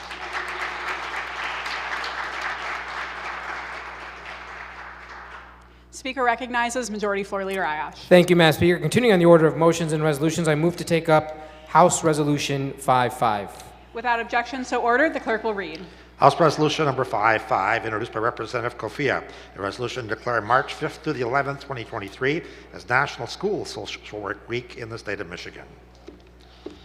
Speaker recognizes Representative Kofia. Thank you, Madam Speaker. Today I rise in support of my resolution, House Resolution 55, recognizing School Social Worker Week. The theme of this week, adopted by the School Social Work Association of America, is We Rise. As a former social worker and a classroom employee myself, I rise knowing firsthand that our school social workers are hardworking, humble, deeply caring professionals. School social workers spend countless hours advocating for others, and particularly the children of Michigan. They stand in the gap in some of students' toughest moments and celebrate our students in their greatest successes. School social workers act in support of the intrinsic value of every person served, from students to their families and caregivers to the school staff and communities they serve. School social workers focus on the whole child, linking caregivers to community resources to support greater success and student well-being. They are an invaluable resource to the multidisciplinary education team serving our students, and they deserve our support as the legislature in policymaking, budget setting, and much more. School social workers face the significant challenges of their work with strength, courage, conviction, resilience, and love for their students. School social workers rise to share hope, listening, and understanding. School social workers rise to the challenges of inequities. They rise to support all Michigan students. And I urge my colleagues to rise with me and return the support that school social workers provide our communities in support of this resolution. Thank you, Madam Speaker. The question for the House is the adoption of House Resolution 55. All those in favor of the resolution will say aye. Aye. Those opposed say nay. The resolution is adopted. Now the House will stand at ease until 6 p.m. Call of the chair.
Speaker recognizes Caucus Chair O'Neill. Thank you, Madam Speaker. To my Democratic colleagues, we'll have caucus on the third floor in Appropriations Room. Caucus on the third floor in the Appropriations Room. Thank you.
The House will come to order. House will proceed to reports of standing committees.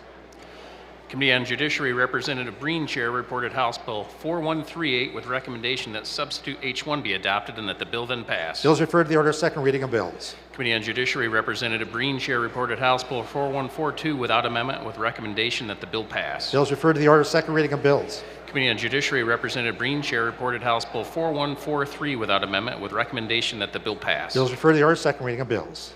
House will stand at ease.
House will come to order.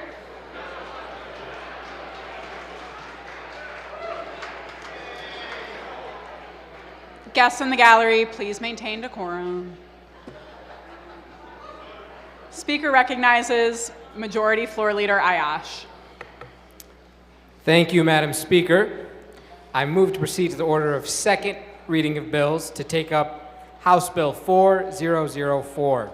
Without objection, so ordered. The clerk will read. House Bill 4004, introduced by Representative Weiss, a bill to amend an act prohibit strikes by certain public employees. People of the State of Michigan, an act. The bill will be considered read for a second time by its title. Are there amendments? There are amendments. The clerk will read. Representative Filler offers a series, or offers one amendment identified as amendment number 1. The question before the House is the adoption of the amendment. The clerk will open the board. The amendment is not adopted. Are there further amendments? There are. The clerk will read. Representative Preston offers a series of 3 amendments identified as amendment number 2. The question before the House is the adoption of the amendment. The clerk will open the board. The amendment is not adopted. Are there further amendments? There are. The clerk will read. Representative Thompson offers one amendment identified as amendment number 3. Speaker recognizes Representative Thompson. Thank you, Madam Speaker. I rise today in support of my amendment that puts no requirement on workers to pay dues to any union rep who has convicted a felony. We have heard a lot coming into this repeal today, and what we have heard is focused on workers' rights and protecting workers. Our workers deserve the protection and transparency and accountability that my amendment will afford them. If there's a documented history of criminal involvement, we should not be requiring people to give money to these union representatives. I do not think that anyone in this chamber would disagree with me. What we need to be doing is protecting the people that work for us, and this bill, as is written, has that potential, and that is wrong. I ask for your support. It is crucial to protect our workers. I thank you very much, Madam Speaker. The question before the House is the adoption of the amendment. The clerk will open the board. The amendment is not adopted. Are there further amendments? There are further amendments. The clerk will read. Representative Bierlein offers a floor substitute identified as amendment number 4. Speaker recognizes Representative Bierlein. Thank you, Madam Speaker. Today I rise in support of my amendment to this bill, which allows workers to bargain individually. This amendment promotes choices, not mandates. Giving our workers this power will allow them to seek out the best deal for themselves, and they won't have to pay for representation to do it. They're still more than welcome to join and pay into a union if they feel that's the right path for them, but it won't be a requirement. The change I am proposing will make it easier to get and keep a job, instead of putting a price tag on some like this plan does as written. Protecting workers is supposedly a major component of this repeal effort. Let's protect them by allowing them to decide what is best for themselves, their families, and their finances. Individual empowerment for workers is the best way forward, not intervention from the state government at the behest of union lobbies. Thank you. The question before the House is the adoption. Speaker recognizes Minority Floor Leader Postumus. Thank you, Madam Speaker. I move for a record roll call vote on the amendment. The Minority Floor Leader has requested a record roll call vote. Is the demand supported? The demand is not supported.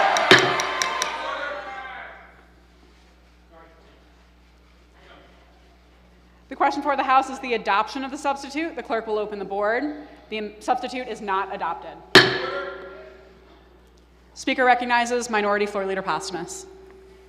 Thank you, Madam Speaker. 1/5 of the members clearly demonstrated their support for this motion. Therefore, your determination is in violation of House Rule Number 12 and Article 4, Section 18 of the Michigan Constitution.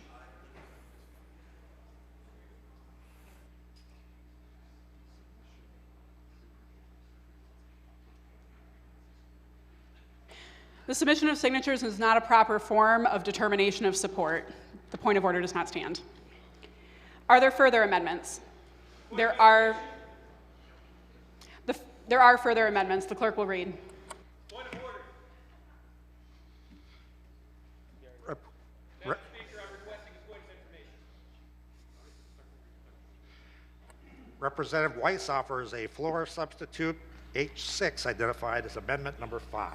Point of order, Madam Speaker. Point of information is clearly acceptable in this scenario. The question before the House is the adoption of the substitute. The clerk will open the board. The substitute is adopted.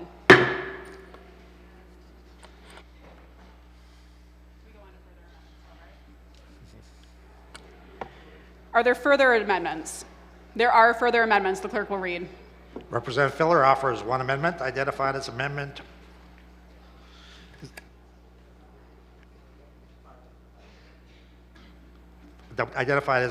amendment number 5A. The question for the House is the adoption of the amendment. The clerk will open the board. The amendment is not adopted. Are there further amendments? There are further amendments. The clerk will read. Representative Beeler offers one amendment identified as amendment 5B. The question before the House is the adoption of the amendment. The clerk will open the board. The amendment is not adopted. Are there further amendments? There are further amendments. The clerk will read. Representative Thompson offers one amendment identified as amendment 5C. The question before the House is the adoption of the amendment. The clerk will open the board. The amendment is not adopted. Are there further amendments? There are further amendments. There are not further amendments. There being no further amendments, the question before the House is the advancing of the bill to the order of third reading. Hearing no objection, the bill is on third reading. Speaker recognizes Majority Floor Leader Ayash. Thank you, Madam Speaker. Continuing on the order of second reading of bills, I move to take up House Bill 4005. Without objection, so ordered, the clerk will read.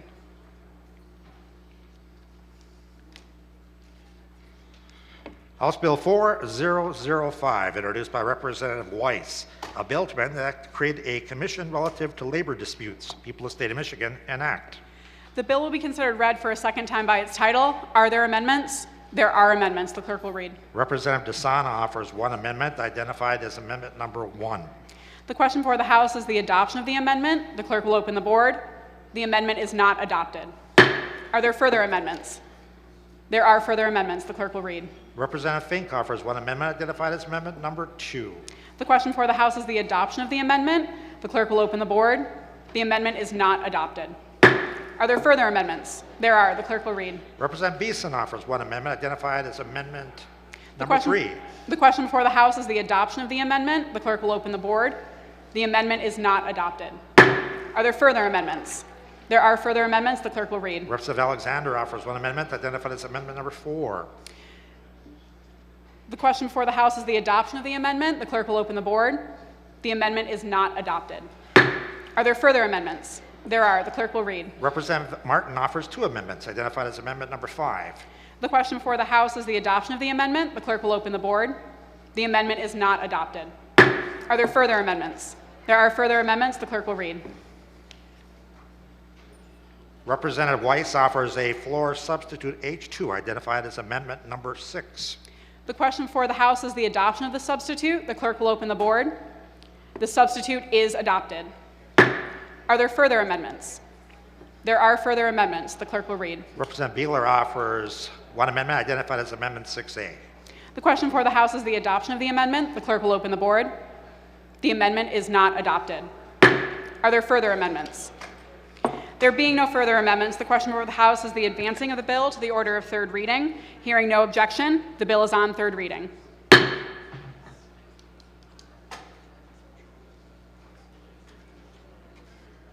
Speaker recognizes Majority Floor Leader Ayash. Thank you, Madam Speaker. Continuing on the order of second reading of bills, I move to take up House Bill 4007. Without objection, so ordered, the clerk will read.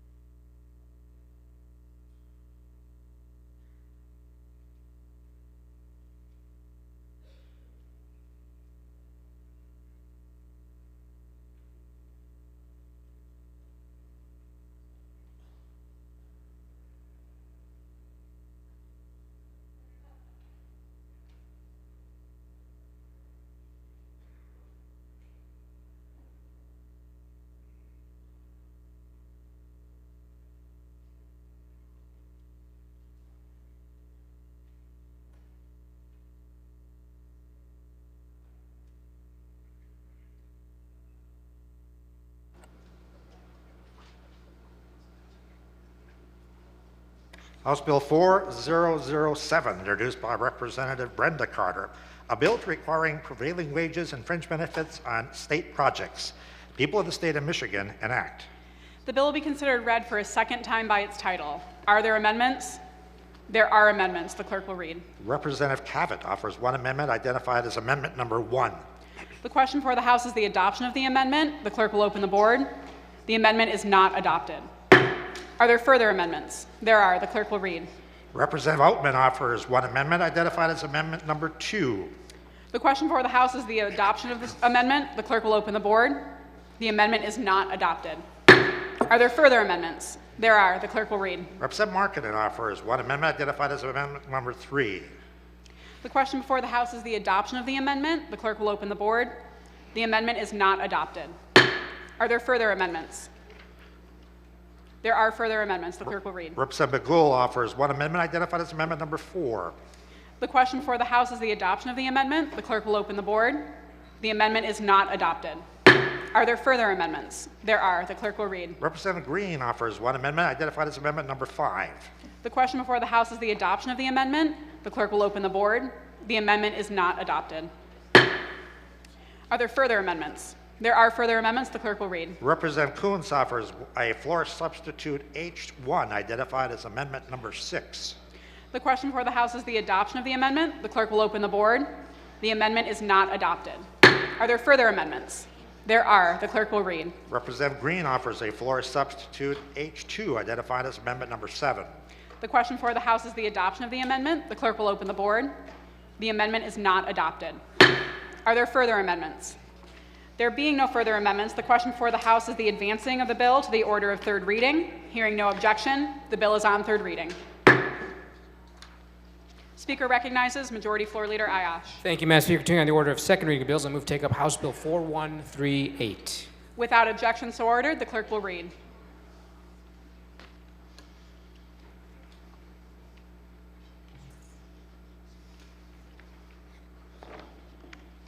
House Bill 4138, introduced by Representative Churches, a bill to amend an act to regulate and license the selling, purchasing, possessing, and carrying of certain firearms.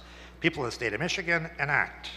The bill will be considered read for a second time by its title. Are there amendments? There are amendments. The clerk will read. The Committee on Judiciary, Representative Breen Chair, recommends the adoption of substitute H1. The question for the House is the adoption of the substitute. The clerk will open the board. The substitute is adopted. Are there further amendments? There being no further amendments, the question for the House is the advancing of the bill to the order of third reading. Hearing no objection, the bill is on third reading. Speaker recognizes Majority Floor Leader Ayash. Continuing on the order of second reading of bills, I move to take up House Bill 4142. Without objection, so ordered. The clerk will read. House Bill 4142, introduced by Representative Brenda Carter, a bill to amend the Michigan Penal Code. People of the state of Michigan enact. The bill will be considered read for a second time by its title. Are there amendments? There being no amendments, the question for the House is the advancing of the bill to the order of third reading. Hearing no objection, the bill is on third reading. Speaker recognizes Majority Floor Leader Ayash. Continuing on the order of second reading of bills, I move to take up House Bill 4143. Without objection, so ordered. The clerk will read. House Bill 4143, introduced by Representative Grant, a bill to amend the Code of Criminal Procedure. People of the state of Michigan enact.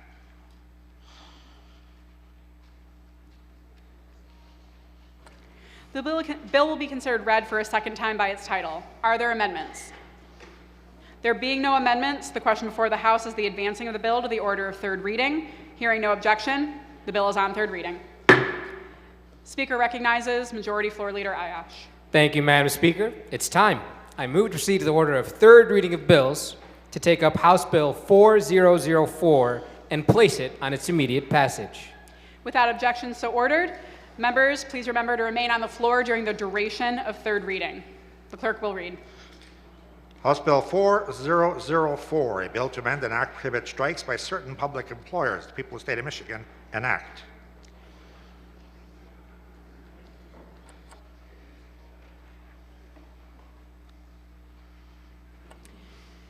Without objection, the bill will be considered read for a third time by its title. Are there amendments? Speaker recognizes Representative Wagella. Thank you, Madam Speaker. May I speak to the whole package of bills? So ordered. Today I rise to urge a yes vote on the package. Colleagues, I stand before you today as a former public school history teacher and a union president, the grandson of two proud UAW members, my grandmother, Virginia Harris, and my grandfather, Albert Wagella. We're both members of the UAW Locals 735 and 600 for over 30 years. It is because of their union negotiated wages, health care, and pensions that my family was able to thrive. Today, we collectively stand on the shoulders of labor warriors fighting for economic justice.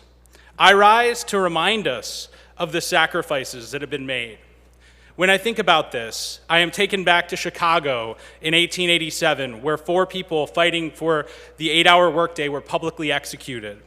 I think about Michigan, Christmas Eve, 1913, the Italian Hall disaster, where 73 people were killed in a plot by the company to dissolve the strike and cause chaos. I think about the Ludlow massacre in 1914, where company guards massacred 25 people, 11 of which were children. And I think about the tens and thousands of adults and children who have been forced to work for unfair wages and in unsafe conditions. Unions and their members' sacrifices are responsible for the weekend, the 8-hour workday, countless safety regulations, minimum wage, and the implementation of child labor laws. Colleagues, we are in the middle of class warfare. We live in a time with massive wealth inequality. In the United States, 3 people have more wealth than the bottom 50% of Americans combined. We have seen a direct attack on the working class in this country over the last several decades. We have seen that as union membership has gone down, wealth inequality has gone up. The so-called right-to-work law was designed not to give workers freedom, but to weaken their bargaining power and increase the profits of a few.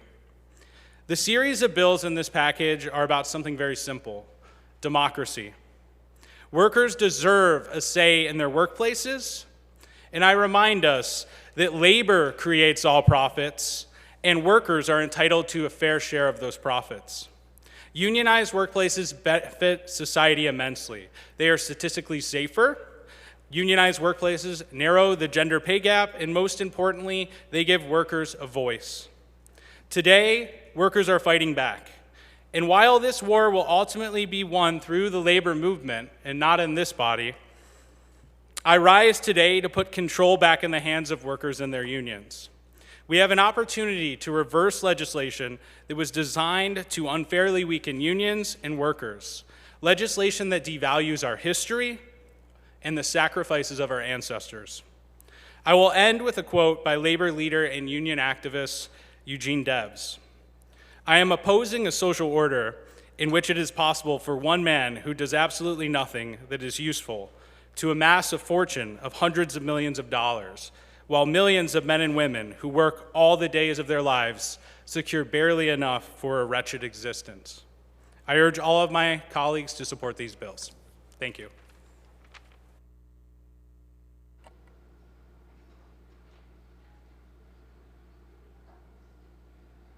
Speaker recognizes Representative Filler.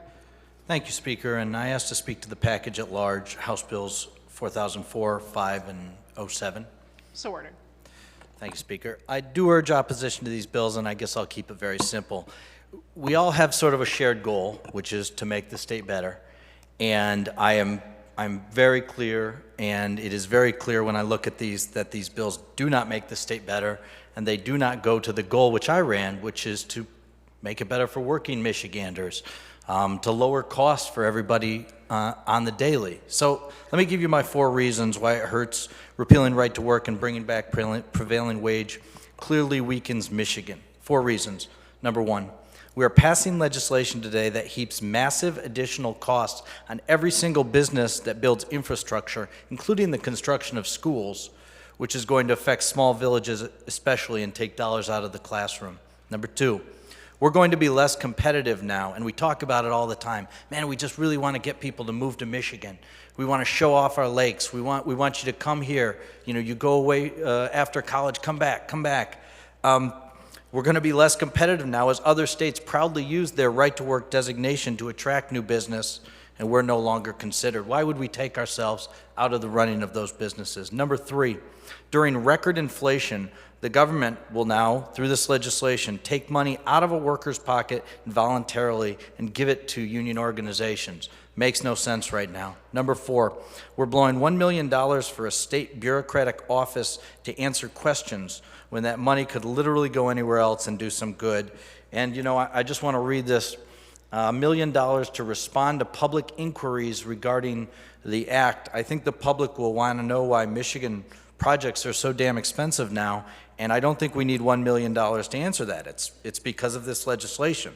The $1 million, I want to read this too, subsection D.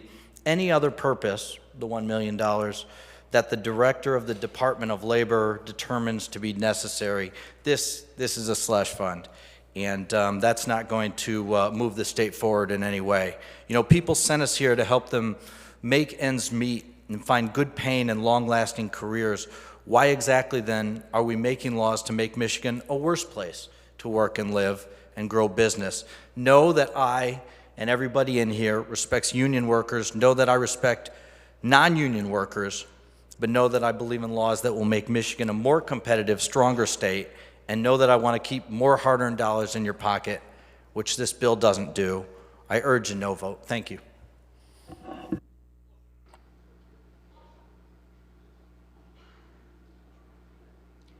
Speaker recognizes Representative Hadsma. Thank you, Madam Speaker. Might I speak in support of the entire package? So ordered. Thank you. I rise in support of House Bills 4004 and 4005. This bill package serves to expand workers' rights. It gives union members their power back. It reestablishes the right of workers to bargain for union security clauses. It restores balance in negotiations. This bill is not about making history. It's about restoring the rights of workers from whose labor we have all benefited. It's about giving unions their rights back, the very unions to which we are all indebted. We all benefit from unions, each and every one of us.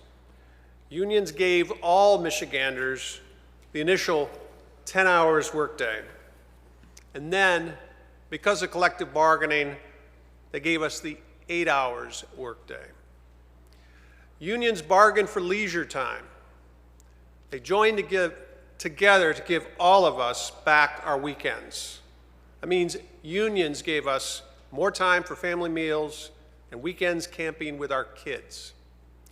Unions gave us the 40 hours work week, overtime pay, child labor laws, health care coverage, family medical leave, unemployment compensation benefits, workers' disability no-fault compensation benefits. Unions gave us labor rights. It goes beyond even labor unions giving Michiganders employment protections. The jobs we do are safer because of unions. The air we breathe is safer because of unions. The homes we sleep in are safer. The food we eat is safer. The lives we lead are richer because of unions. Let's pay our debt back to our unions by voting yes on this bill package. Thank you, Madam Speaker.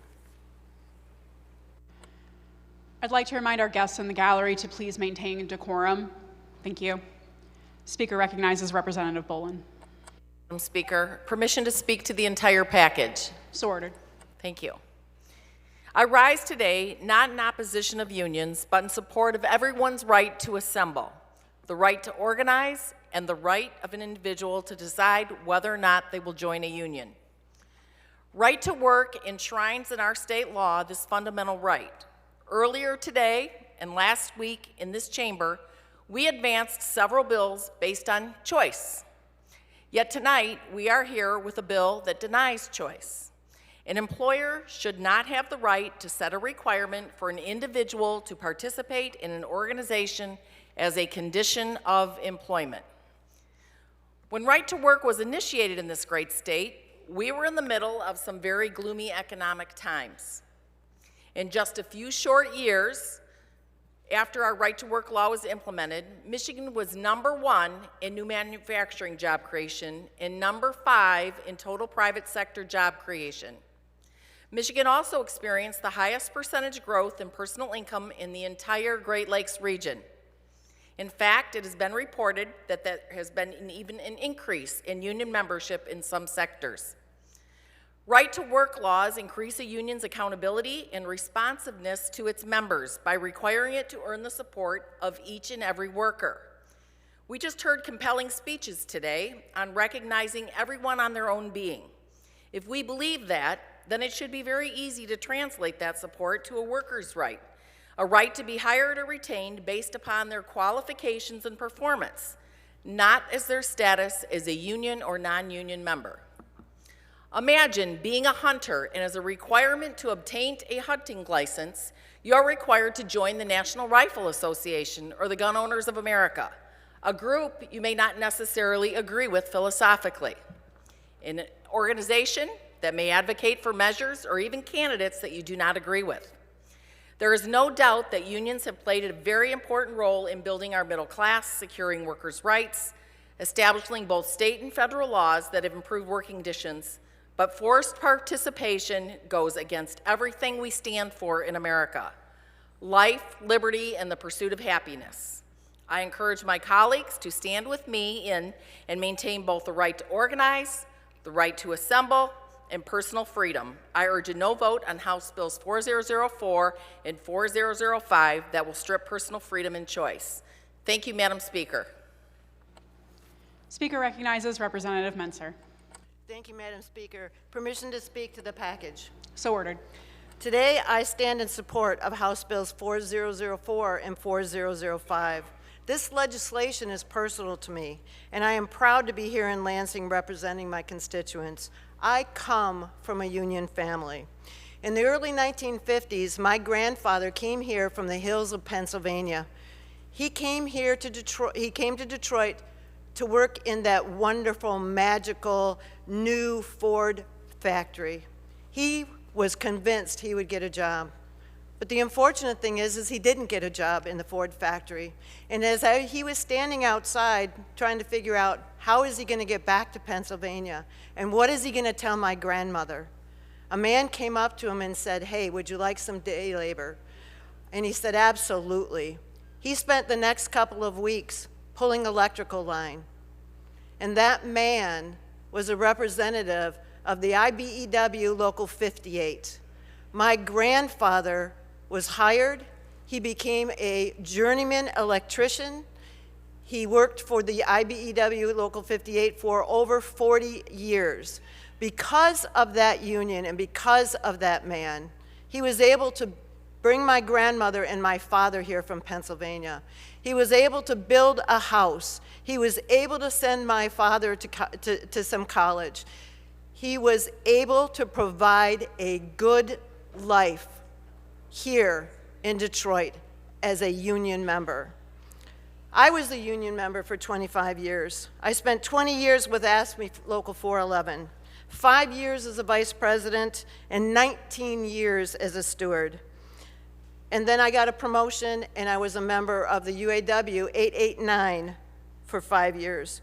During my 19 years as a steward, I can tell you I sat through probably a couple hundred grievances and disciplinary hearings, dozens of laudermill hearings, and I did my best to ensure that our bargain contract was followed by our employer. I sat on many contract negotiations, bargaining committees, negotiating better pay, improved benefits, and ensuring workers' safety. These bills repeal laws that do not grant economic opportunities that their nickname might suggest. They have eroded the strength of unions, diminished bargaining ability, and harmed workers by affecting pay, benefits, and safe working conditions. Michigan must have a strong workforce to have a strong economy. We must repeal these laws that hurt our workforce and our economy. I strongly urge my colleagues to vote yes to secure a competitive, healthy, and fairly compensated workforce for Michigan. Thank you. Speaker recognizes Representative Wilson. Thank you, Madam Speaker. May I speak to the entire package? So ordered. Thank you. I stand here today on a Wednesday, and in the UAW, Wednesdays is Red Shirt Day. And I stand here with my red shirt as an executive board member of UAW Local 898, Region 1A. And I stand in solidarity with all my labor brothers and sisters that are here today with us. I'm urging a yes vote on this package of bills so we can restore fairness in the workplace, everyone paying their fair share. I'm also urging a yes vote so we can repeal the right to freeload. You see, Madam Speaker, an employer and a labor union come up with a collective bargaining agreement, and employees need to live up to the entire agreement. You don't get to pick and choose what you're going to agree to in that agreement. Madam Speaker, let me lay out 3 facts for you. Former legislators said we would have more population. But what we've seen over the last decade is that we actually lost an entire congressional seat. So that was a falsity. Also, they said wages would grow if we keep this law in place. However, we've seen wages stay stagnant, and they only rose because of the pandemic. That's because workers in every sector actually stood their ground, and they were not going to accept subpar wages anymore. The third piece is something that I think this 102nd legislature has seen recently, where former legislators were saying that employers and businesses would come to Michigan and they would stay here because we would keep this law in place. However, what we've seen and heard from employers, they have a lot of other reasons that are not even related to labor on why they haven't been choosing Michigan. And this legislature has been trying to address some of those other issues. So there's no reason to keep this law in place. It's time to repeal that. So what I will say in closing is that we tried their experiment. It did not work. It's time that we get back to restoring workers' rights, strengthening our labor unions, and bringing fairness back into the workplace. Thank you, Madam Speaker. Speaker recognizes Representative Andrews. Thank you, Madam Speaker. Permission to speak to all 3 bills? So ordered. Thank you. Madam Speaker, my family, my grandparents specifically, are immigrants. My Oma and Opa came from Germany to America after the end of the Second World War, where my grandfather took a job as a carpenter with his local carpenters union in Decatur, Michigan. By way of that job, that union work, my grandmother was able to stay home, raise 4 children in their family home that they purchased on the back of those union wages. And when he died prematurely, right before Christmas, shortly before myself and my cousins were born, his pension is what enabled my grandmother to keep the family home, despite not herself ever having worked a job and speaking very little complete English. That union job, that union pension, and those union benefits enable me to stand here today. Those benefits protected my grandmother, my family, allowed them to build a middle-class life and live the American dream to the greatest extent. Labor is what built the middle class in this country. Unions are what enabled the American dream. Millions of families just like mine came to Michigan because we were the state that built the middle class, put working families first, and protected our workers. We've eroded those rights and those protections over the last several decades, and I urge all my colleagues today to vote to take a leap forward to restoring those rights, protecting working families, and putting Michigan back at the front of prioritizing our workers and our families. Thank you. Speaker recognizes Minority Floor Leader Postumus. Thank you, Madam Speaker. As a fifth-generation farmer, I have to say that I am proud of my blue-collar heritage and the economic growth, economic opportunity, and economic development excuse me, of blue-collar workers is very important to me and important to my family. And I stand here in support of the right to organize. I stand here in support of the right of individual workers' freedoms. And I strongly urge a no vote on this, strictly because of the advancement and the development that we've seen as a result of the right to work here in Michigan. And there's 5 points I want to point out on this issue. Point number 1, more jobs. Point number 2, higher pay. Point number 3, better benefits. Point number 4, a healthier state budget. And point number 5, stronger economic development. Let's For the last time, please maintain decorum in the gallery. Speaker recognizes Minority Floor Leader Postumus.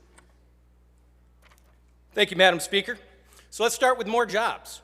So in the 9 years leading up to the right to work law, the state of Michigan lost 350,000 jobs.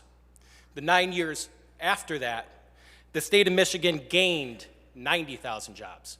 That's a change in almost 50,000 jobs per year. 50,000 jobs. We just wrote a $1 billion check for 2,000 jobs. We're talking about a 50,000 jobs per year change. Number 2, higher pay. Inflation-adjusted average incomes rose just 0.6% in the 9 years prior to the right to work law. 21.9%. That's the growth since then, the nine years after that. We went from 0.6% growth in wages to 21.9% growth in wages. Talk about an increase in pay. Point number 3, better benefits. The average employee benefits package per worker is up 5% over inflation over the last 10 years. Growth in benefits. Point number 4, a healthier state budget. The state budget, excluding federal revenue and the small amount of local and private funding, was down 17.9% in the 10 years prior to right to work when adjusted for inflation. The inflation-adjusted budget was up 15.3% 10 years after. Point number 5, stronger economic development, which, as we in this chamber have seen, we're spending a lot of money on that. Stronger economic development. A Harvard study found the share of manufacturing employment was 28% higher in right-to-work states than non-right-to-work states.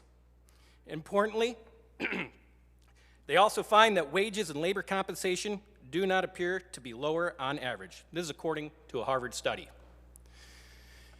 The statistics don't lie. The statistics are there.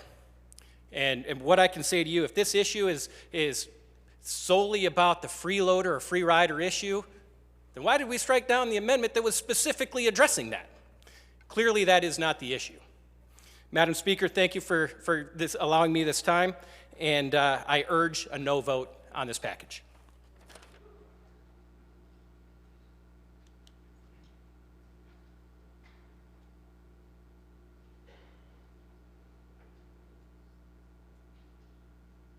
Speaker recognizes Majority Floor Leader Ayash. Permission to speak to the entire package? So ordered.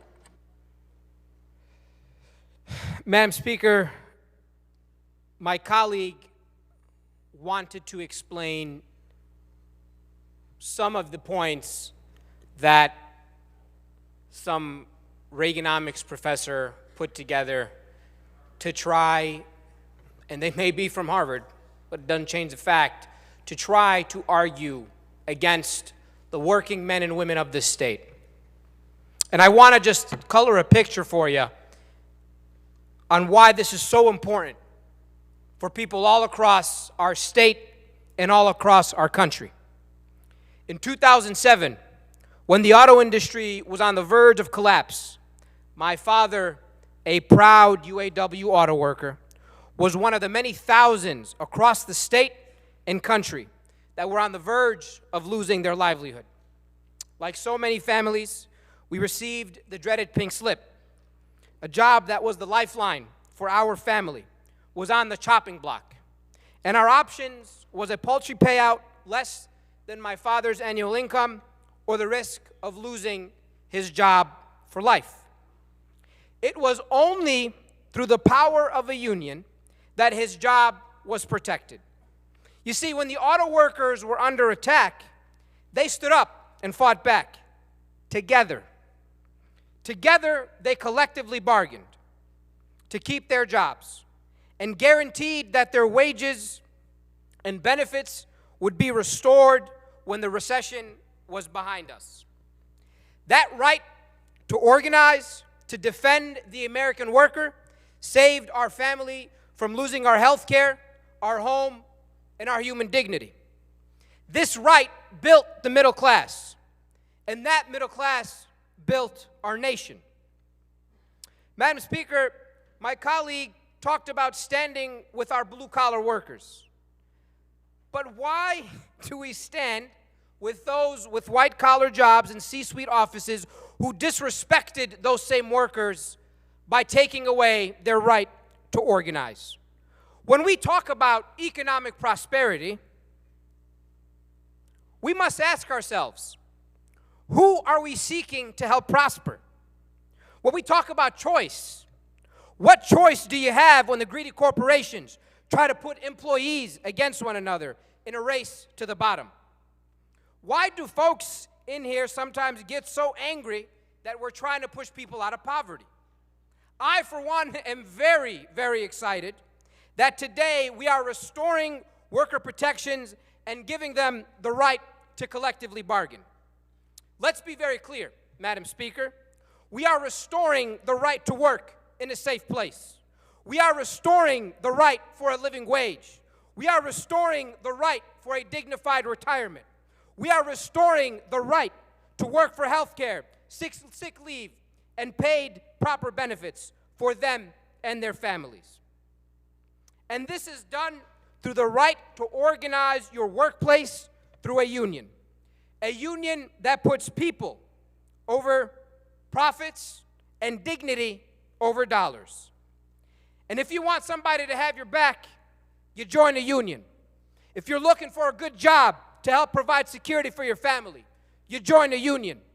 If you're looking for a job where you know you will be safe from harm and harassment, a workplace that respects you for who you are, you join a union. And if you are looking for a democratic workplace where your voice is respected and heard in a negotiation, you join a union.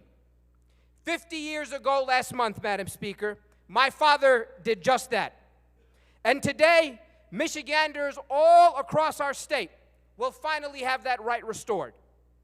To our brothers and sisters who have fought this fight, who toiled and organized, who after long, hard days of work, picketed to champion for their rights and protections, know that this House majority stands in solidarity with you. We stand in solidarity today, we stand in solidarity tomorrow, and we will stand in solidarity forever. Thank you.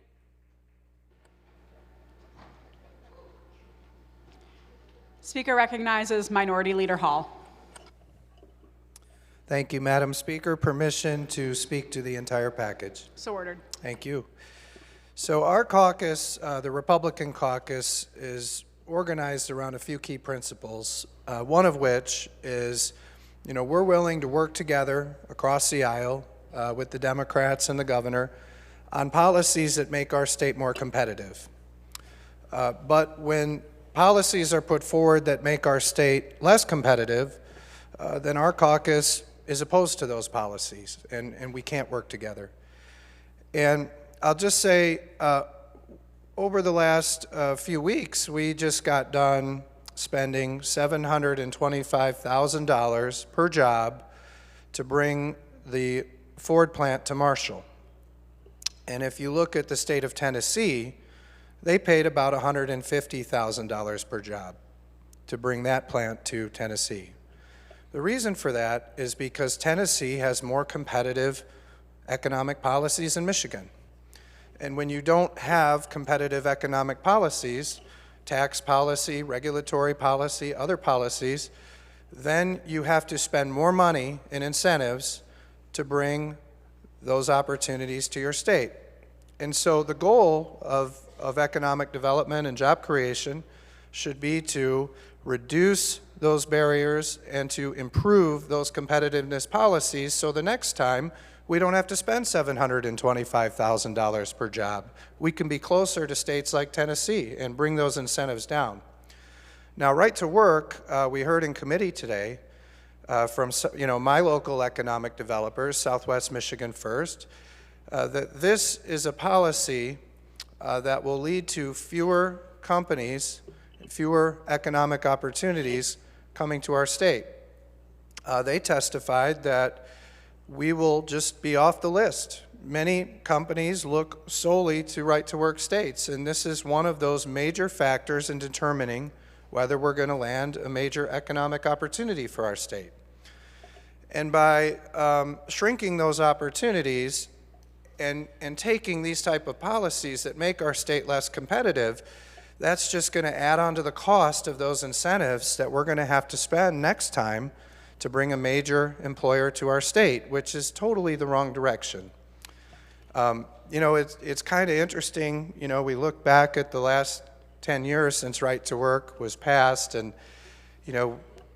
the two parties have a little bit different views of the statistics over that time, but I would agree with floor leader, the minority floor leader, who cited statistics from the Department of Labor and other U.S. government departments that show that we created jobs in our state since Right to Work. If you go back 10 years ago, before Right to Work, we were shrinking. We were losing jobs. We were losing population at a rapid pace. We had a major state deficit at that time. And so we fast forward, they put Right to Work in place 10 years ago, and you look through those statistics that the minority floor leader put forward, you'll see we created jobs. Now, we created a lot of jobs until Governor Whitmer's lockdowns, and then we lost some. But we're still ahead of where we were in creating jobs. Wages have gone up during that time. People were moving to our state. We were not in a position where we were losing people so rapidly. People were moving to our state until around the time Governor Whitmer took over. But we're still...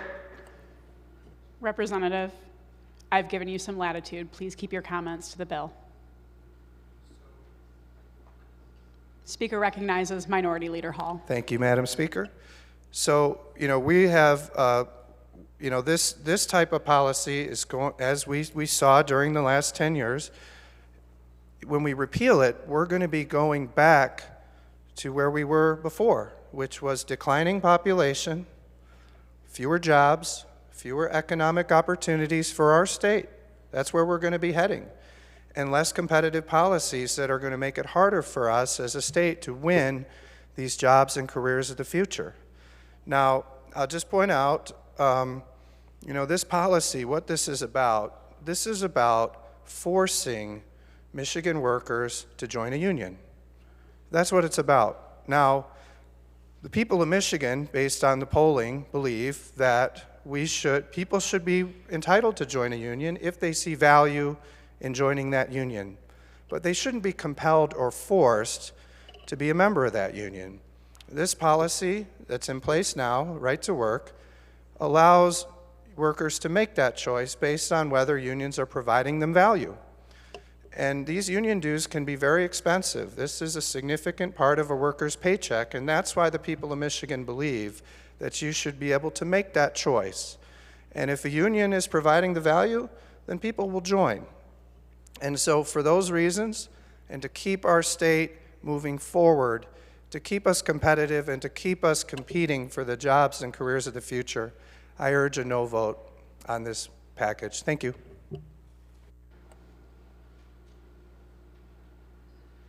Speaker recognizes Representative Weiss. Thank you, Madam Speaker. Permission to speak to the whole package. So ordered. Colleagues, I rise today to ask for your support on House Bills 4004 and 4005. Our pro-worker majority will always stand in solidarity with working families, and these bills deliver on our promise to put them first. Union members across our state have been asking for a repeal of the so-called right-to-work legislation since it was passed during a lame duck session in 2012. I'll stand here and tell you the truth right now about right to work. It is a lie. It has done nothing but hurt hardworking Michiganders, many who came in 2012 in opposition, many who are here with us today. It has allowed people who don't pay union dues to take advantage of union benefits and limited the ability for employees to organize and fight for things like safe workplaces, better wages, and better benefits. Union dues are an important stream of revenue that help pay for critical contract negotiations, staff, and support of members. When unions have decreased dues, they have less power to improve working conditions. This anti-worker legislation intentionally limited the resources of unions so that working people's voices were stifled, so that they did not have an equal voice that they deserved at the bargaining table. And if I'm not being clear, right to work was never about freedom. It was simply about control. Dr. Martin Luther King knew that truth all the way back in 1961 when he said, "In our glorious fight for civil rights, we must guard against being fooled by false slogans such as right to work. It is a law to rob us of our civil rights and job rights. Its purpose is to destroy labor unions and the freedom of collective bargaining by which unions have improved wages and working conditions of everyone. Wherever these laws have been passed, wages are lower, job opportunities are fewer, and there are no civil rights. We do not intend to let them do this to us. We demand this fraud be stopped. Our weapon is our vote." That was back in 1961. Recent polling data shows that Michiganders agree with Dr. King. Just as recently as this January, the Michigan AFL-CIO commissioned Impact Research to conduct a poll of likely 2024 voters here in Michigan that showed that a majority of those polled support this repeal. We also know that unions are widely popular in Michigan and across this nation. According to the latest Gallup poll, 71% of Americans support unions, the highest recorded measure on this issue since 1965. To me, though, there is no greater measure of public opinion than how people vote. In November, Michiganders sent a clear message on the importance of restoring worker freedom when they elected a pro-worker, pro-working family majority. This legislation that we are voting on today to restore workers' freedom will create more good-paying jobs that support hardworking families, put more money back in Michiganders' pockets, and strengthen our middle class. Colleagues, this legislation is what democracy in action looks like. And today I urge a yes vote on House Bills 4004 and 4005 so that we can put democracy back in the workplace, strengthen our unions, and stand up for workers who sent us here to support them. And as my colleague from District 9 so eloquently put it, solidarity forever. Thank you, Madam Speaker. The question before the House is the passage of the bill. A record roll call vote is required. All those in favor vote aye. Those opposed, nay. The clerk will open the board.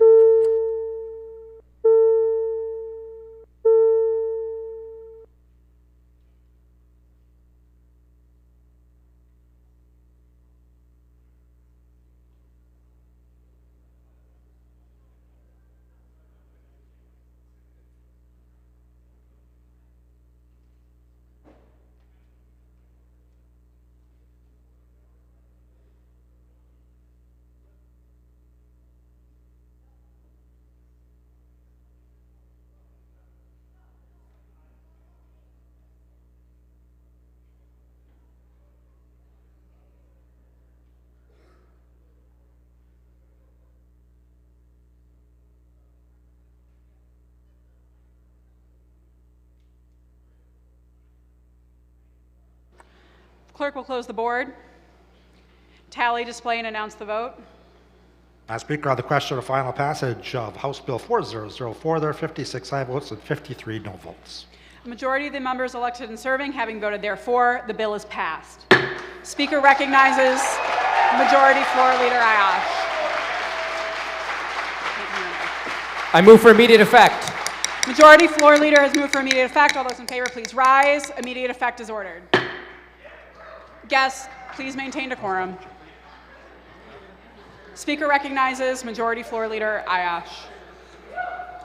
Continuing on the order of third reading of bills, I move to take up House Bill 4005 and place it on its immediate passage. Without objection, so ordered, the clerk will read. House Bill 4005, introduced by Representative Weiss. A bill to amend an act to create a commission relative to labor disputes. People of the State of Michigan, enact. Without objection, the bill will be considered read for a third time by its title. Are there amendments?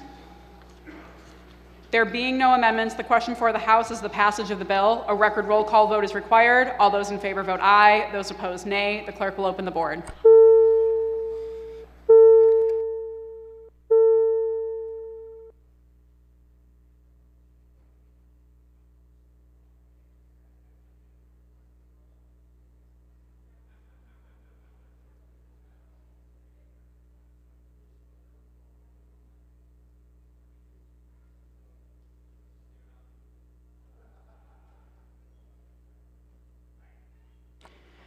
Clerk will close the board, tally, display, and announce the vote.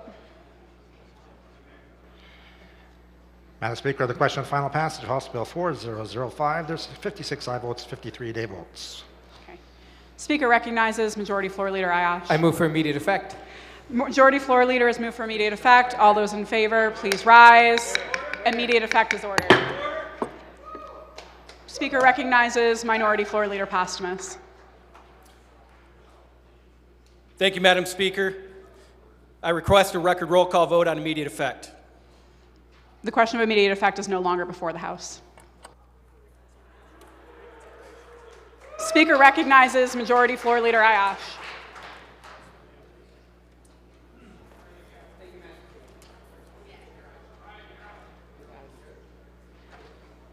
Thank you, Madam Speaker. Continuing on the order of third reading of bills, I move that the House proceeds I move to now take up House Bill 4138 and place it on its immediate passage.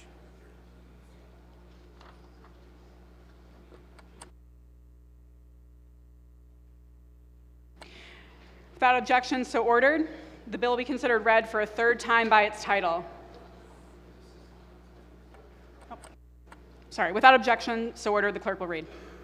House Bill 4138, a bill to amend an act to regulate and license the selling, purchasing, possessing, and carrying of certain firearms. People of the State of Michigan, enact.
Speaker recognizes Majority Floor Leader Ayash. Thank you, Madam Speaker. I move to pass for the day. So ordered.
Speaker recognizes Majority Floor Leader Ayash. Thank you, Madam Speaker. I move to reconsider the motion to pass for the day. Majority Floor Leader has made a motion to reconsider the previous motion. All those in favor vote aye. Those opposed, nay. The previous motion is reconsidered. Now the question before the House is on passing the bill for the day. All those in favor vote aye. Those opposed, nay. The motion is defeated. Speaker recognizes Majority Floor Leader Ayash. Thank you, Madam Speaker. I move to temporarily pass House Bill 4138 for the day.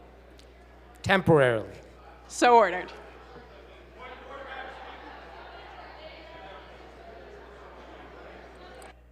Speaker recognizes Majority Floor Leader Ayash. Thank you, Madam Speaker. Continuing on the order of third reading of bills, I move to take up House Bill 4007 and place it on its immediate passage. Without objection, so ordered. Members, please remain on the House floor for the duration of third reading. The clerk will read. House Bill 4007, introduced by Representative Brenda Carter, a bill to require prevailing wage and fringe benefits on state projects. People of the State of Michigan enact. Without objection, the bill will be considered read for a third time by its title. Are there amendments? There are no amendments. Speaker recognizes Representative Cabot. Thank you, Madam Speaker. I rise today to voice my opposition to House Bill 4007 that would reinstate the prevailing wage law. Over 50 years ago, Michigan adopted prevailing wage requirements to state-funded construction projects for new construction, alterations or repair of public buildings, schools, bridges, highways, and roads.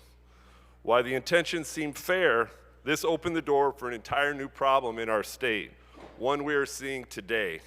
The proposed prevailing wage requirements would stifle competition and are blatantly a clear ploy to pay back large union benefactors at the expense of Michigan taxpayers. Studies show, studies continue to show these measures force bodies of governments to pay millions more than what is necessary. In a rare move, the prevailing wage law was repealed by a citizen-led initiative in 2012, which illustrates just how many Michiganders know this is not the right course of action. The prevailing wage law requirements are burdensome and far too arduous for Michigan contractors to comply with.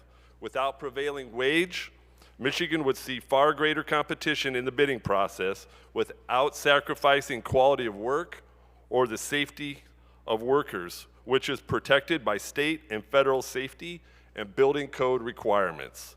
The requirements contained in this bill are simply an attempt to keep union contractors competitive against private bidders that would otherwise be able to provide lower labor costs. Outside of minimum wage laws, the free market should exclusively determine wages and labor costs, and unions of government should be able to negotiate contract terms to make the best use of taxpayer money. We must work together to grow and enhance Michigan's economy. This starts with listening to our constituents who demonstrated their opposition to this by previously repealing the law by themselves. These prevailing wage law requirements will overhaul local governments and make projects cost even more. If folks are already unhappy with things not getting done, reinstituting these prevailing wage requirements will make matters far worse. Overall, this plan will only hurt Michigan. I urge you to join me in voting against House Bill 4007. Thank you, Madam Speaker. Speaker recognizes Representative Schuette.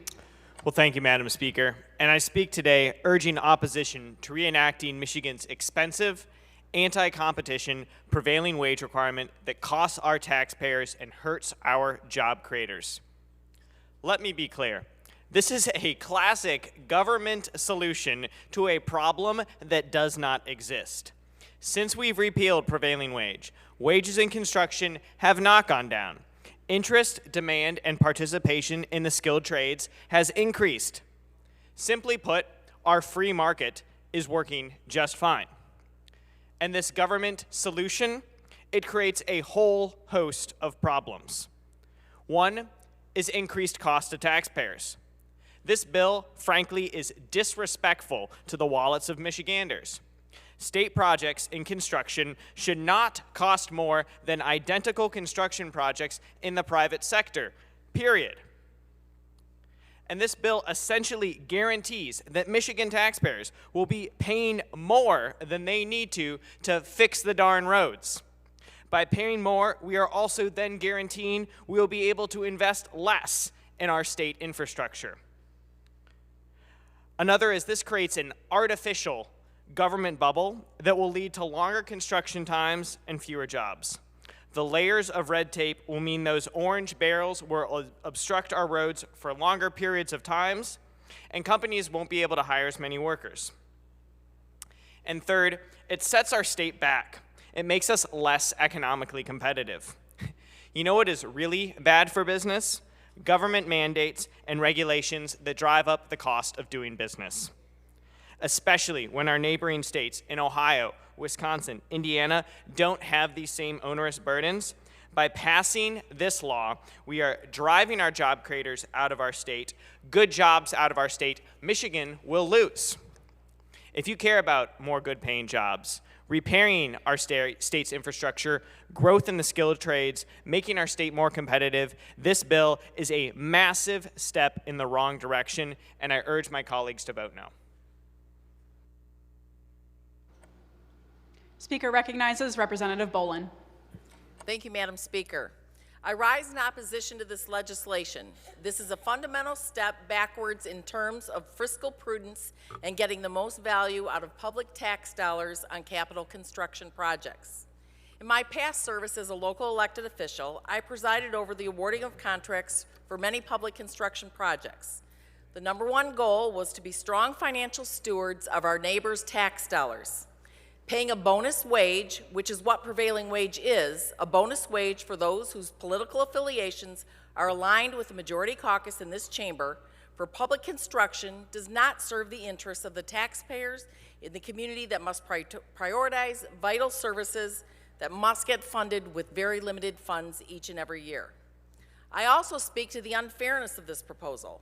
My husband is an independent electrical contractor, unaffiliated with any labor organization. He and his colleagues in the electrical trades deserve as much right to bid on a public construction project as any affiliated firm with organized labor. All of us here in this chamber have agreed there is a shortage of skilled trades in this state, which is holding back our economic future. Why would we seek to punish or even drive out a business of skilled trade workers who are in such short supply? I urge a no vote on House Bill 4007.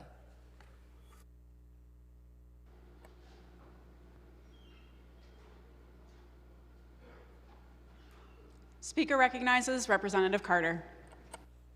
Thank you, Madam Speaker. I stand in support of House Bill 4007.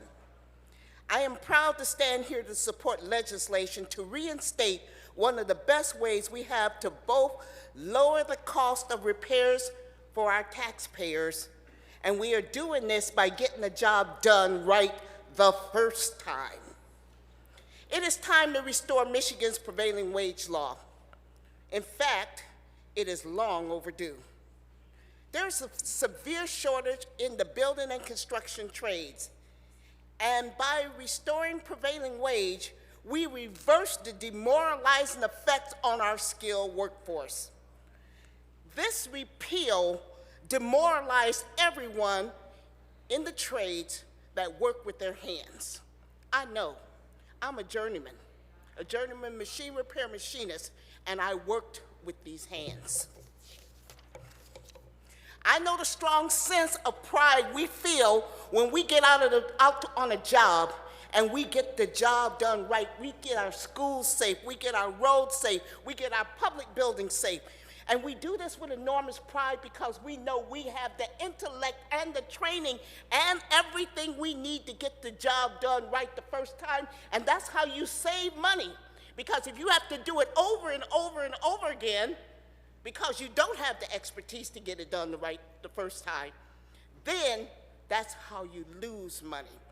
Studies have shown we have saved money by paying a living wage and getting the job done right. According to the Federal Highway Administration, the places where construction workers are paid a higher wage are the places where the roads are constructed at a lower cost per mile. Michigan workers deserve to be treated with dignity and respect, and that starts with making sure they get a decent wage. We must ensure that our hardworking residents receive wages in line with the values of their skills, what they were trained to do. Not somebody that's come on the job because it's cost effective to your business. We must offer competitive wages in order to retain highly skilled work people. You're talking about people wanting to come to Michigan? Offer them a decent living wage. They'll come. The evidence is clear. Publicly funded construction projects paying prevailing wage are more likely to come in on time and under budget. With this bill, I aim to ensure that Michigan workers, and see, this is what we're missing here. You're so busy thinking about your bottom line pocket that you're not thinking about the people who are getting the job done and getting it done right. Competitive wages are necessary for Michigan to attract and retain people in our state. We do not want to see our bridges, our schools, our road improperly built. At least I don't want to see it that way. This legislation is good for workers, it's good for our communities, and it's good for Michigan. In short, restoring prevailing wage is a win-win. Why? It's a win for Michigan workers, somebody that's been treated so poorly for so long because you're looking at your bottom line. It's a win for Michigan's economy because some of these people who are getting these jobs now be able to supply and fund the mom and pop shops that's in all of our community who have been suffering so long. And it's a win, most importantly, Madam Speaker, for the Michigan taxpayers who will receive a better turn on their investment in our roads and infrastructure. Why? I'll say it again. Skilled workers get the job done right the first time. I strongly urge my colleagues to support all Michigan workers by voting yes on this bill. Thank you, Madam Speaker. The question before the House is the passage of the bill. A record roll call vote is required. All those in favor vote aye. Those opposed, nay. The clerk will open the board.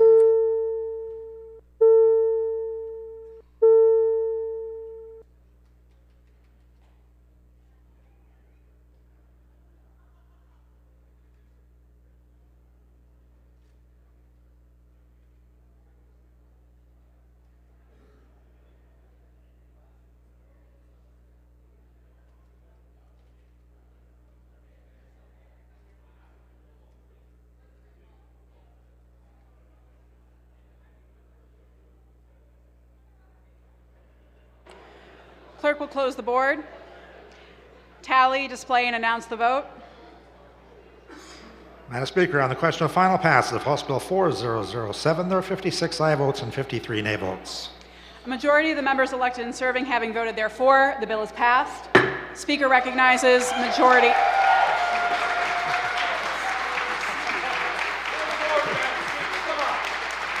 Speaker recognizes majority. I move floor for leader immediate act. effect. Majority floor leader moves for immediate effect. All those in favor, please rise. Immediate effect is ordered.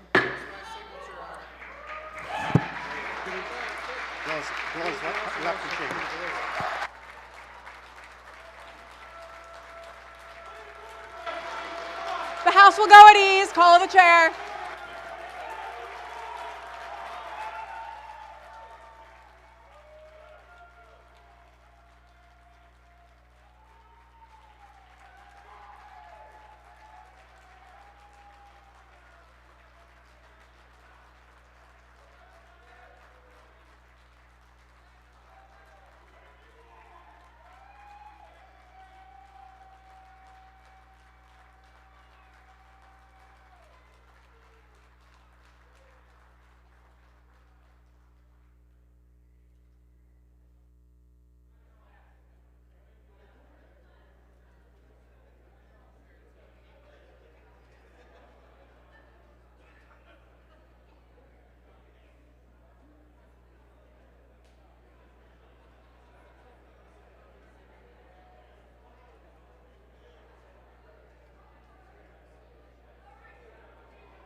House will come to order.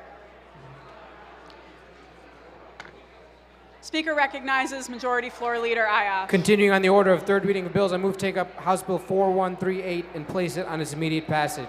Without objection, so ordered. The clerk will read. House Bill 4138, introduced by Representative Churches, a bill to amend an act to regulate and license the selling, purchasing, possessing, and carrying of certain firearms, People of the State of Michigan, an act. The bill was passed temporarily earlier in the session. Without objection, the bill will be considered read for a third time by its title. Are there amendments? There are amendments. On third reading, amendments require... Let me read it first. Clerk will read. Representative Steele offers a series of amendments identified as Amendment Number 1. On third reading, amendments require support. Is there support? The clerk will open the board. There is not support. Are there further amendments? There being no further amendments, the question for the House is the passage of the bill. A record roll call vote is required. All those in favor vote aye. Those opposed, nay. The clerk will open the board.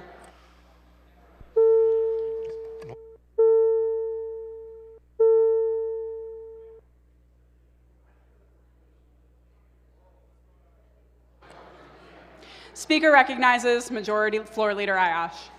Madam Speaker, I move to clear the board. So ordered. Speaker recognizes Representative Frisky. Thank you, Madam Speaker. Madam Speaker, I rise today in opposition of House Bill 4138. I stand here in opposition because House Bill 4138 is unnecessary, unconstitutional, and undermining the rights of my constituents. Madam Speaker, good moral people follow the law. Bloodthirsty criminals and deranged killers do not. We know the pretext for why this bill is being proposed, Madam Speaker, and this bill would not have prevented this tragedy or any other. In my district in northern Michigan, it is a common occurrence to pass down family firearms and trade rifles between family members. While the substitute for this bill allows an exemption for gifts, the second, a monetary amount is exchanged, it becomes a crime. This is very confusing. What if you want to buy your deceased loved one's guns to help out their widow or other family members? Are you now a felon? A gun isn't inherently evil. What will this bill actually solve? Madam Speaker, in northern Michigan, our population density is low.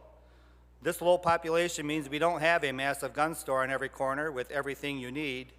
Because of this, private gun sales of used firearms make up a large portion of gun sales in northern Michigan. If this House bill becomes law, all of these private citizens would become criminals just for selling their neighbor a shotgun or their brother-in-law a rifle. Madam Speaker, we already have laws like this on the books for handguns. Why do we need it for rifles? What will this prevent? What would it have prevented? Millions of law-abiding citizens will be labeled as felons overnight if this legislation is allowed to pass. All this bill will do is make criminals out of good-hearted men and women. As a Christian, I believe the death of anyone is a tragedy. I hold the sanctity of life dear, but we need real resolutions to our problems, not the persecution of innocent people. Shall not be infringed means exactly that, shall not be infringed. I urge my colleagues to vote no. Thank you. Speaker recognizes Representative Regas. Thank you, Madam Speaker. I wish to speak on the package at large, please. So ordered. Thank you. Plain and simple, this bill is not about reducing gun violence, and by the way, it won't. It's about stripping Michigan residents of their rights and their privacy by creating a statewide registry of every lawful gun owner in Michigan. Criminals don't register guns or jump through legal hoops to obtain them.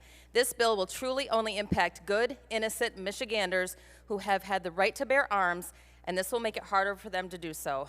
My colleagues on the other side of the aisle say that this bill will be the solution that keeps guns out of the hands of criminals. But the truth is, our current laws are not being enforced as it is, and this is nothing more than an attempt by our Democrat colleagues to add a gun control talking point to their future campaign speeches.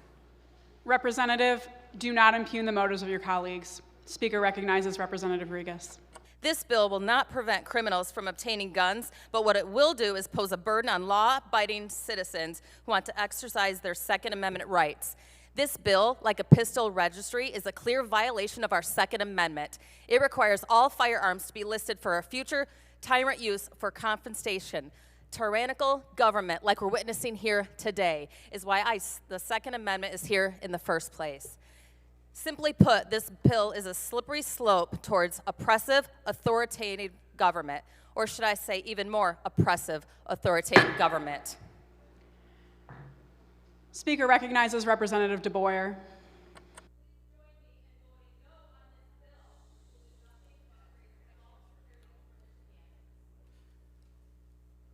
Thank you, Madam Speaker. It is my pleasure to speak on this House floor. And I will be one here to say that the current members of this body and the previous members of this body have failed the citizens of the state of Michigan.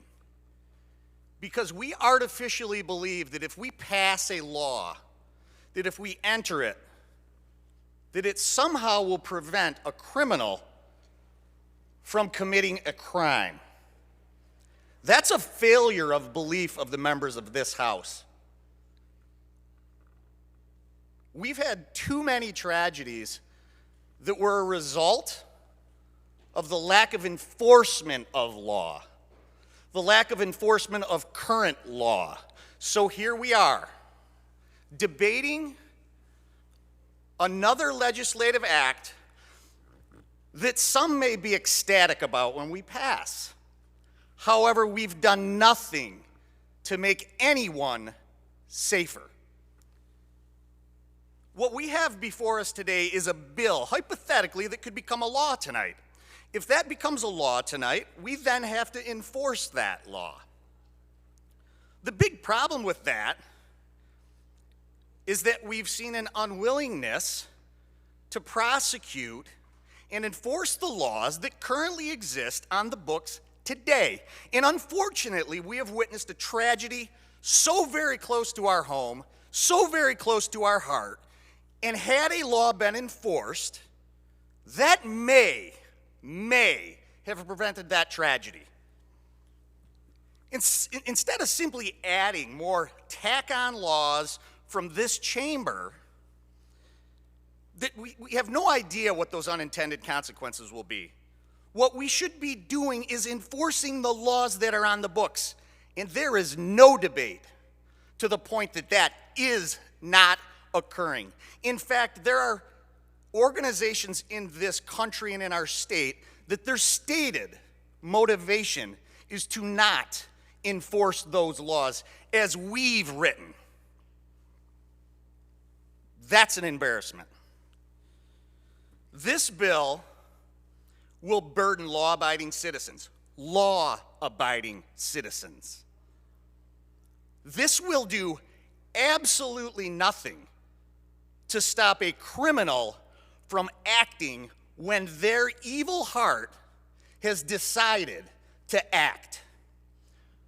What we're doing is weakening the innocent.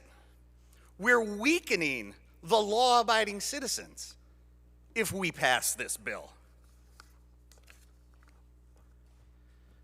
This will put onerous obligations, again, on law-abiding citizens.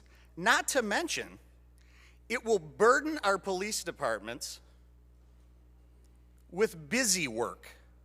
While departments are underfunded and understaffed, and additionally by some in our society, believe that they should be underfunded. Do we really believe that this bill will stop crime? Do we really believe that this bill would have prevented the tragedy that existed so close to our home? I think there's a very simple answer, and I think in our hearts we all know that the answer to that is no. This may seem like a great idea on paper, but I believe this legislation is an overreach. I believe it violates the constitutional rights of the people in my district, in the state of Michigan as well. And I am most certainly a no vote on this, and I would encourage every member of this body to be a no vote. Thank you very much, Madam Speaker. Speaker recognizes Representative Preston. Thank you, Madam Speaker. This bill aims to address the rise in gun violence in Michigan, but instead misses the mark. The plan creates a false sense of security for Michiganders and infringes on the rights and responsibilities of law-abiding gun owners throughout the state without actually doing anything to address the real problem, the rise of violent crime in Michigan. We must address the root cause contributing to the rise in gun violence: access to reliable mental health, improving school security, promoting the nuclear family instead of constantly eroding the American family unit with its inherent values we grew up with. Not one other state carries such an overreaching requirement, and there's good reason for that. This bill will not only prevent criminals from obtaining guns, if they so choose, it will, however, pose a burden on responsible, law-abiding citizens simply wishing to exercise their Second Amendment rights. Requiring background checks for every single firearm transaction, including private family sales, is frankly impractical. Further, the measure will deter good, honest Michiganders from purchasing firearms, handing them down as heirlooms, a common practice among gun-owning families, and preventing them from taking part in deeply rooted traditions like hunting. I encourage my colleagues to vote no on this bill and instead focus on solutions that actually address the root causes of gun violence, such as tackling the lack of enforcement of our existing laws. Thank you.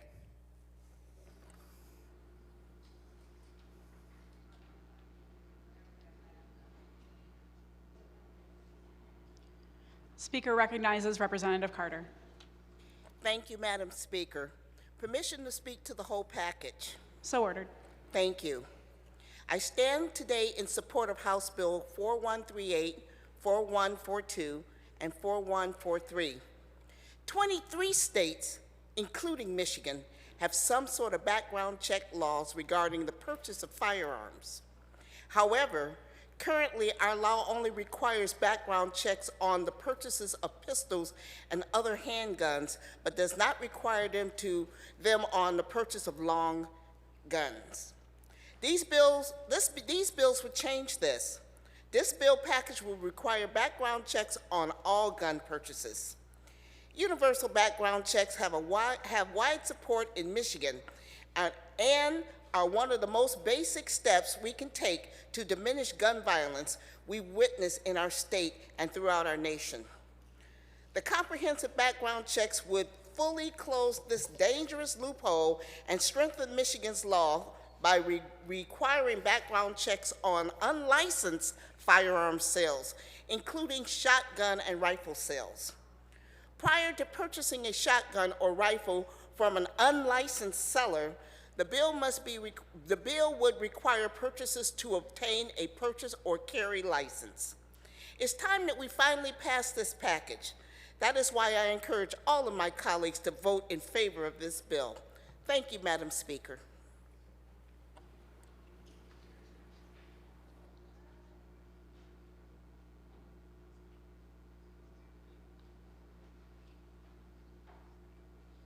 Speaker recognizes Representative Churches.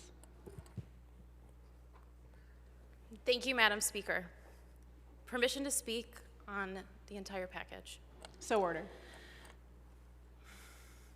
So I could stand here and I could share polling data with you. I could share research to support common sense gun reform. But required background checks are just that. They're common sense.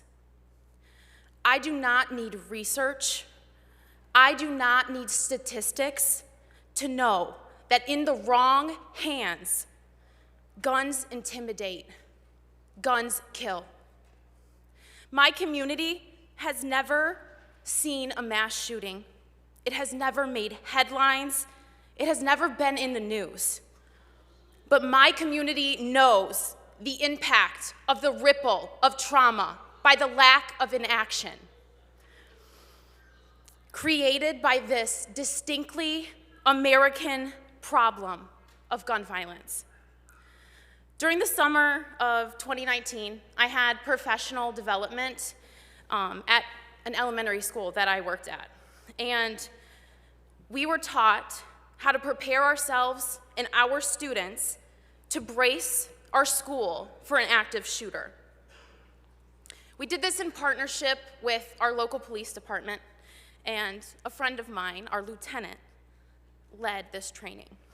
So he wanted us to know what the sound of a gun was like. So he shot a blank weapon. I remember the sound of the gun. I remembered the plume of smoke and the smell, kind of like sulfur almost. That happened in our school library, an elementary school library where I have to go and teach. This is a place where my kids would go to read, to draw, to color, to learn and be with their friends. Now at school, I have to teach kids how to survive. The morning after Oxford, I knew it would be a tough morning because I have to answer the questions that people in this room don't have the courage to. Every day before art or music or gym, I sit my kids in a circle in the front of my room at the carpet. I had a mailbox. They put slips of paper in. Usually, they want to talk about their football game. They want to talk about their loose tooth. They want me to fix a problem that they're having with their friends at recess. That day, they assembled themselves at my carpet in a circle in silence. They waited for me. They did lunch count by themselves. And a kid brought me my mailbox. The mailbox was full. I didn't even ask them to do it. They did it themselves. Because people like us don't do enough. We haven't done enough. We've made enough excuses. At our morning meeting, I sat there in silence, terrified to have to answer these questions, to have to read these questions from these kids. They asked me things like, what if the shooter comes here? Why do people do this? What if I have a sibling in the school? What if they shoot you? What if I fall when I run? What if I'm too afraid and I forget what to do? These are the questions that I don't have the answers to. I had to answer those questions because people like us don't have the courage to. If people in rooms like this and people like us would have done better, would have been doing more, I might still be in my classroom right now. But instead, I'm here doing this work. We have been conditioned to look away. We have been conditioned to carry on. We have allowed people and organizations with means and power to influence our decisions in the way that we govern in this room. This package will not take anything away from gun owners. It will merely be an inconvenience to you. The same way you inconvenience my curriculum so I can teach my kids survival. A required background check, much like every parent who comes into my classroom has to have to read to my students. Required background checks, they ensure guns are kept out of the wrong hands.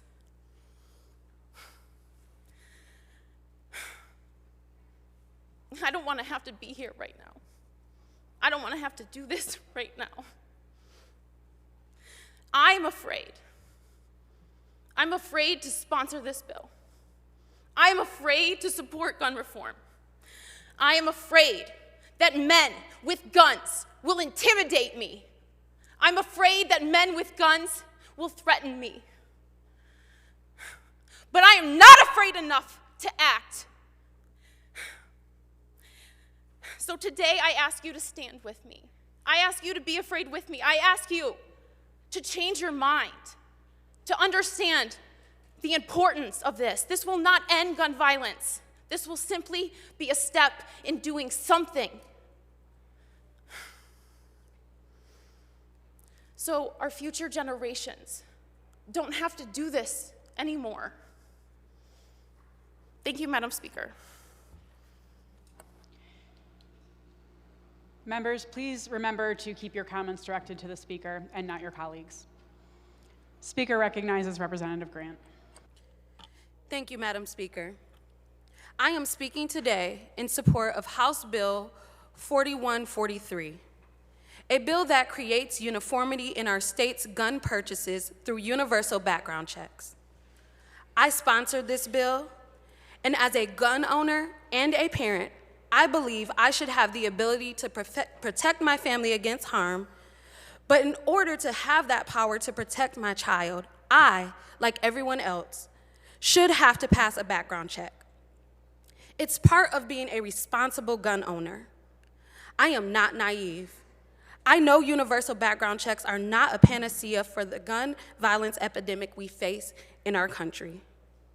I also know there needs to be a culture shift in how we think about and respond to this public health crisis. And yes, this is a public health crisis. Why? Because guns are the leading cause of death among children and teens in Michigan. I have witnessed far too many children bury their friends and family in my district in Southeast Grand Rapids. It is not okay, and I will not ignore it. Mass shootings have become almost commonplace in America and right here. We have seen it at Oxford High School, at MSU, and also in our own neighborhoods, the places where our children are supposed to grow and explore. Between 2011 and 2020, gun deaths have increased by 24% in this state. Is this not a cause for alarm? So let us address this as the crisis that the data proves it to be, and that most importantly, the children and families in my community know it to be. This bill for universal background checks is a step towards addressing the crisis. It's a step towards the culture shift we need to make happen. We talk about economic development and incentives for people to come, but what about protecting the people who are here? If we can stop even a tiny amount of gun violence in our state and in our neighborhoods, we must take the steps to do that. All of the steps, and this is one of them. No matter where you personally stand on gun ownership, we must all stand against gun violence. We cannot turn a deaf ear to the pain of the children and families that we serve any longer. We must stand up to protect our kids. And this is the first of those many steps. The time for political games is over. It is time for action. We are not here to protect the rights of the gun industry. Our children need to know that we hear their cries. I urge you to vote yes on this bill. Thank you. The question before the House is the passage of the bill. A record roll call vote is required. All those in favor vote aye. Those opposed, nay. The clerk will open the board.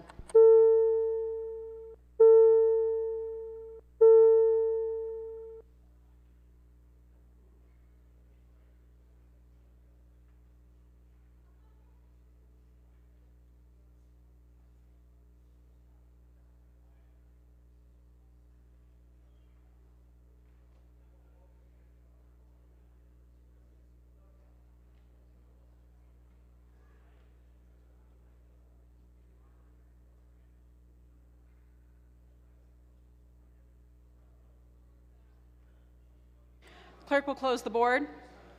Tally, display, and announce today's vote. Madam Speaker, the question of final passage of House Bill 4138, there are 56 aye votes and 53 nay votes. A majority of the members elected and serving having voted therefore, the bill is passed. Speaker recognizes Majority Floor Leader Ayash. I move for immediate effect. Majority Floor Leader moves to immediate effect. All those in favor will rise. Immediate effect is ordered. Speaker recognizes Majority Floor Leader Ayash. Continuing on the order of third reading bills, I'll move to take up House Bill 4142 and place it on its immediate passage. Without objection, so ordered. The clerk will read. House Bill 4142, introduced by Representative Brenda Carter, a bill to amend the Michigan Penal Code, People of the State of Michigan, enact. Without objection, the bill will be considered read for a third time by its title. Are there amendments? There being no amendments, the question before the House is the passage of the bill. A record roll call vote is required. All those in favor vote aye. Those opposed, nay. The clerk will open the board.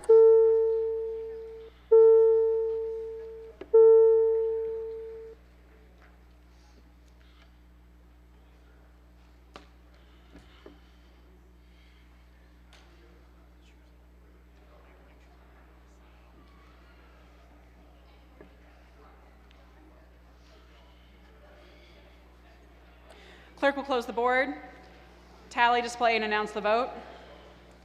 Speaker, on the question of final passage of House Bill 4142, there are 56 aye votes, 53 nay votes. A majority of the members elected and serving having voted therefore, the bill is passed. Speaker recognizes Majority Floor Leader Ayash. I move for immediate effect. Majority Floor Leader moves to immediate effect. All those in favor, please rise. Immediate effect is ordered. Speaker recognizes Majority Floor Leader Ayash. Continuing on the order of third reading bills, I move to take up House Bill 4143 and place it on its immediate passage. Without objection, so ordered. The clerk will read. House Bill 4143, introduced by Representative Grant, a bill to amend the Code of Criminal Procedure, People of the State of Michigan, enact. Without objection, the bill will be considered read for a third time by its title. Are there amendments? There being no amendments, the question before the House is the passage of the bill. A record roll call vote is required. All those in favor vote aye. Those opposed, nay. The clerk will open the board.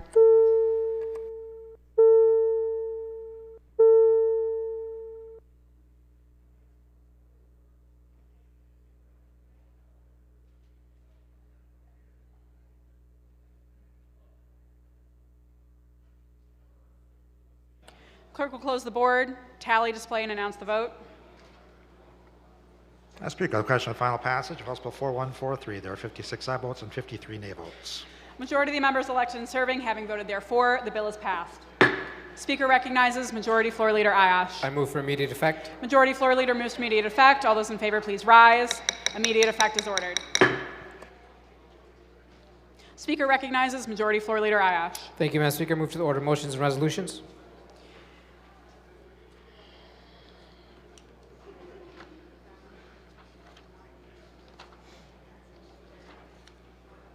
Without objection, so ordered.